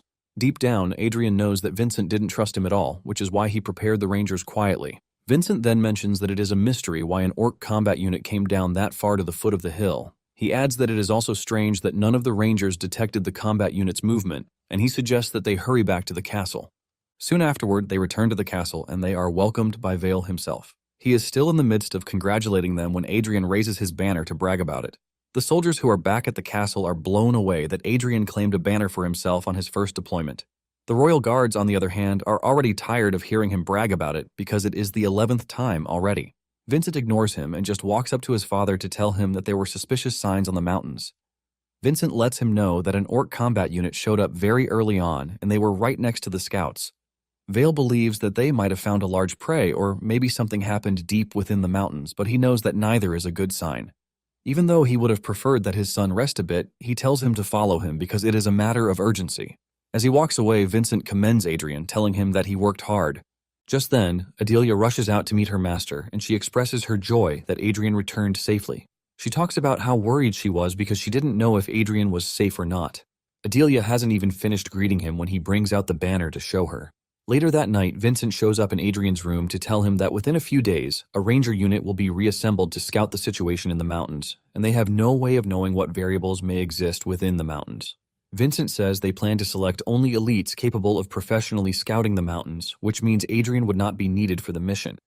Adrian shocks him when he tells him that he has no interest in the mission. Adrian then asks him why he came all the way to his room to tell him the details of the meeting, and Vincent mentions that Vale was the one who ordered him to. Adrian immediately figures out that Vale wants them to get along well, and Adrian doesn't have an issue with this. Adrian tells Vincent that he can leave, and surprisingly, Adrian still has the banner on his table so he can stare at it all day. Adrian takes a moment to think about the battle, and he realizes that he was completely immersed. He believes that it is because it was the first time he had fully recited an old martial hymn without missing a single verse. He is convinced that he will experience similar things like that from that moment forward. Since not all the martial hymns are fully his own, Adrian plans to change everything up and make everything completely his, just like he made the Hymn of Vengeance into the Hymn of Requiems. Suddenly, a strange bird shows up by the window, and without looking too long, he figures out that it is no ordinary bird. Just from how weird the bird is, Adrian already knows who sent it, and it is none other than Sigrun. Sigrun communicates with him via the bird, asking him if he likes the gift that she sent. It immediately dawns on Adrian that Sigrun was the one who made the orc combat unit appear at the foot of the mountain. Sigrun tells Adrian that all she cares about is for Adrian to face opponents that are suited to his level. Sigrun hopes that Adrian would take the gift with all sincerity, but Adrian can't believe that she just sent dozens of rangers to their death, and she is shamelessly talking about some stupid gift. It turns out that the elf race are severe spectators, and Adrian believes that Sigrun must have had a good time watching him fight the orc combat unit that she intentionally set loose on them. Sigrun admits that she was blown away by the hymn of hatred that was directed at the entire orc clan, and to her, what she did was goodwill. Adrian is tired of hearing her babble, and he suggests that she go straight to the point. Sigrun complains about how cold Adrian is, but lets him know that she is ready to wait until the day he opens his heart for her. The bird then makes it move, as it lands on Adrian's arm, and Sigrun tells Adrian that deep within the mountains, there is something that Adrian needs. She mentions that it is an ancient existence that is currently slumbering within the mountains. Sigrun assures Adrian that if he uses it as his lyrics, it is definitely going to become a truly wonderful hymn. Adrian immediately becomes interested in what Sigrun is saying, but Sigrun lets him know that the bird has reached the end of its time. Just as she finishes saying this, the bird explodes, splattering blood and gore all over his face and body. Adrian watches in horror and realizes that Sigrun intentionally did it to displease him. In addition, he knows what Sigrun wants from him, and this is the fact that she wants him to write a new martial hymn. Apparently, elves can recite hymns, but can't generate them. Basically, they weave the hymns of others into their own melodies and sing through their sword dances. Sigrun giving him that information is most likely for the sake of obtaining a hymn with a deeper flavor through Adrian. Nonetheless, Adrian is willing to play along even if it's just that once. Later on, Adrian talks to Vincent about this, and Vincent tells him that they don't go deep into the mountains. He mentions that they only move around the edges because everyone who has gone into the inner mountains has never made it out alive. Adrian is shocked to hear this, forcing him to ask again, and Vincent lets him know that no one has made it out in the past. Vincent says it is their mission to block monsters from coming down the mountains, not to explore them. Adrian immediately figures out that no one knows what is inside the inner mountains. Adrian figures out that basically all the mysteries and wonders of the world were depleted in the past because of knights who scoured the whole world to reach the divine top. However, it remains a mystery that such a forbidden zone still remained after this. Adrian smiles because he can see that coming to Balerhard was the best choice. Vincent then tells Adrian not to think of going deep into the mountains, and Adrian assures him that he won't go, yet. Later on, Adrian is cleaning his sword while thinking about what might be inside the mountain. He is tempted to rush to the mountain, but he knows that it is not yet time, so he needs more battles and more victories. However, he is not entirely worried because the Winter Castle is a place where battles happen frequently. He hasn't finished thinking about this when the alarm goes off, warning of another attack. The men are ordered to immediately set up positions on the wall, and Adrian rushes over to where Vale is. Vale tells him to look into the distance, and when he does, he sees 3 rangers dashing towards the castle, leaving him to wonder what they are running from. The men on the wall urge them to run faster, but what is chasing them soon emerges behind, and it turns out to be orcs riding on wolves' backs. The men on the wall can't help the running rangers because they are still out of bow range. The rangers keep trying to reach the castle, but Adrian figures out that something is off. Vale confirms this, saying the orcs are toying with the rangers because there is no way the wolf riders couldn't close the little gap between them. Just then, the captain of the fleeing unit decides to buy his men some time. He turns around to face the orcs while telling his men to run ahead. His bravery is quickly met with a horrible death from one of the wolves that tears him apart. Even his unit members who decided to fight alongside him got captured. Vincent is about to jump off the wall, but Adrian stops him. He lets him know that the orcs are not trying to do an execution because what they are currently doing is challenging them to a duel. The captain of the orc squad slams his banner into the ground, and it has a skull on it to send fear into the enemy's body. When Adrian sees this, he immediately figures out what resides in the inner mountains, and it is the orc king. The orc captain screams out in orc language, demanding that they fight an honorable battle because he plans to reclaim the name of his legion for his great king. Vale asks Adrian if he is sure that the orcs want a duel with hostages on the line, and Adrian says yes. However, the expression on Vale and Vincent's faces shows that they don't believe him. Since they are not ready to believe him, he decides to show them. Adrian walks forward, and he replies to the orc captain in orc language, telling him that he accepts his duel. Adrian tells the captain that everyone, but the duelists, should take 200 steps back, and they are to dismount their wolves. The orc captain is shocked by the way Adrian is speaking to him fluently, and he asks him how a human knows the language of their tribe. He asks Adrian if he is carrying the blood of their tribe, but Adrian assures him that there is no such thing. Adrian screams at him, asking him if he is good with the terms or not. The captain then tells Adrian that they are going to do as he says, but he lets him know that he is not going to let it slide if they tarnish the honorable duel. After he is done negotiating with the orc captain, Adrian turns to Vincent and Vale, asking them if they now believe him. Vale looks at him scornfully, telling him that he has just been spouting nonsense. He hasn't finished saying this when they see the orcs' vanguard moving backwards just as Adrian demanded, leaving only 5 orcs that want to participate in the duel.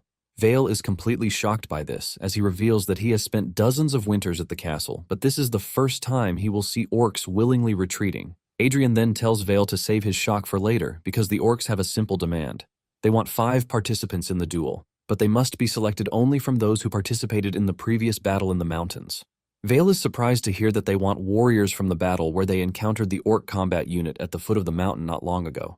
Vale then calls on his son, and in no time, warriors from the previous battle start to volunteer, but Adrian urges them to slow down because 2 spots are already filled. The Rangers are shocked to hear this, and they remind Adrian that it is dangerous, but Adrian tells them that he is the only one who can communicate with the orcs. The Rangers beg Adrian to at least leave 1 spot for them, but Adrian refuses because he can't deny Arwen the opportunity to take on the orcs when she is already eager to do so. Adrian asks Arwen if she is up to the task, and she bows to Adrian, assuring him that she is. Vale then asks Adrian where he learned the language of the orcs, because this is the first time he is going to find out that the orcs can even communicate.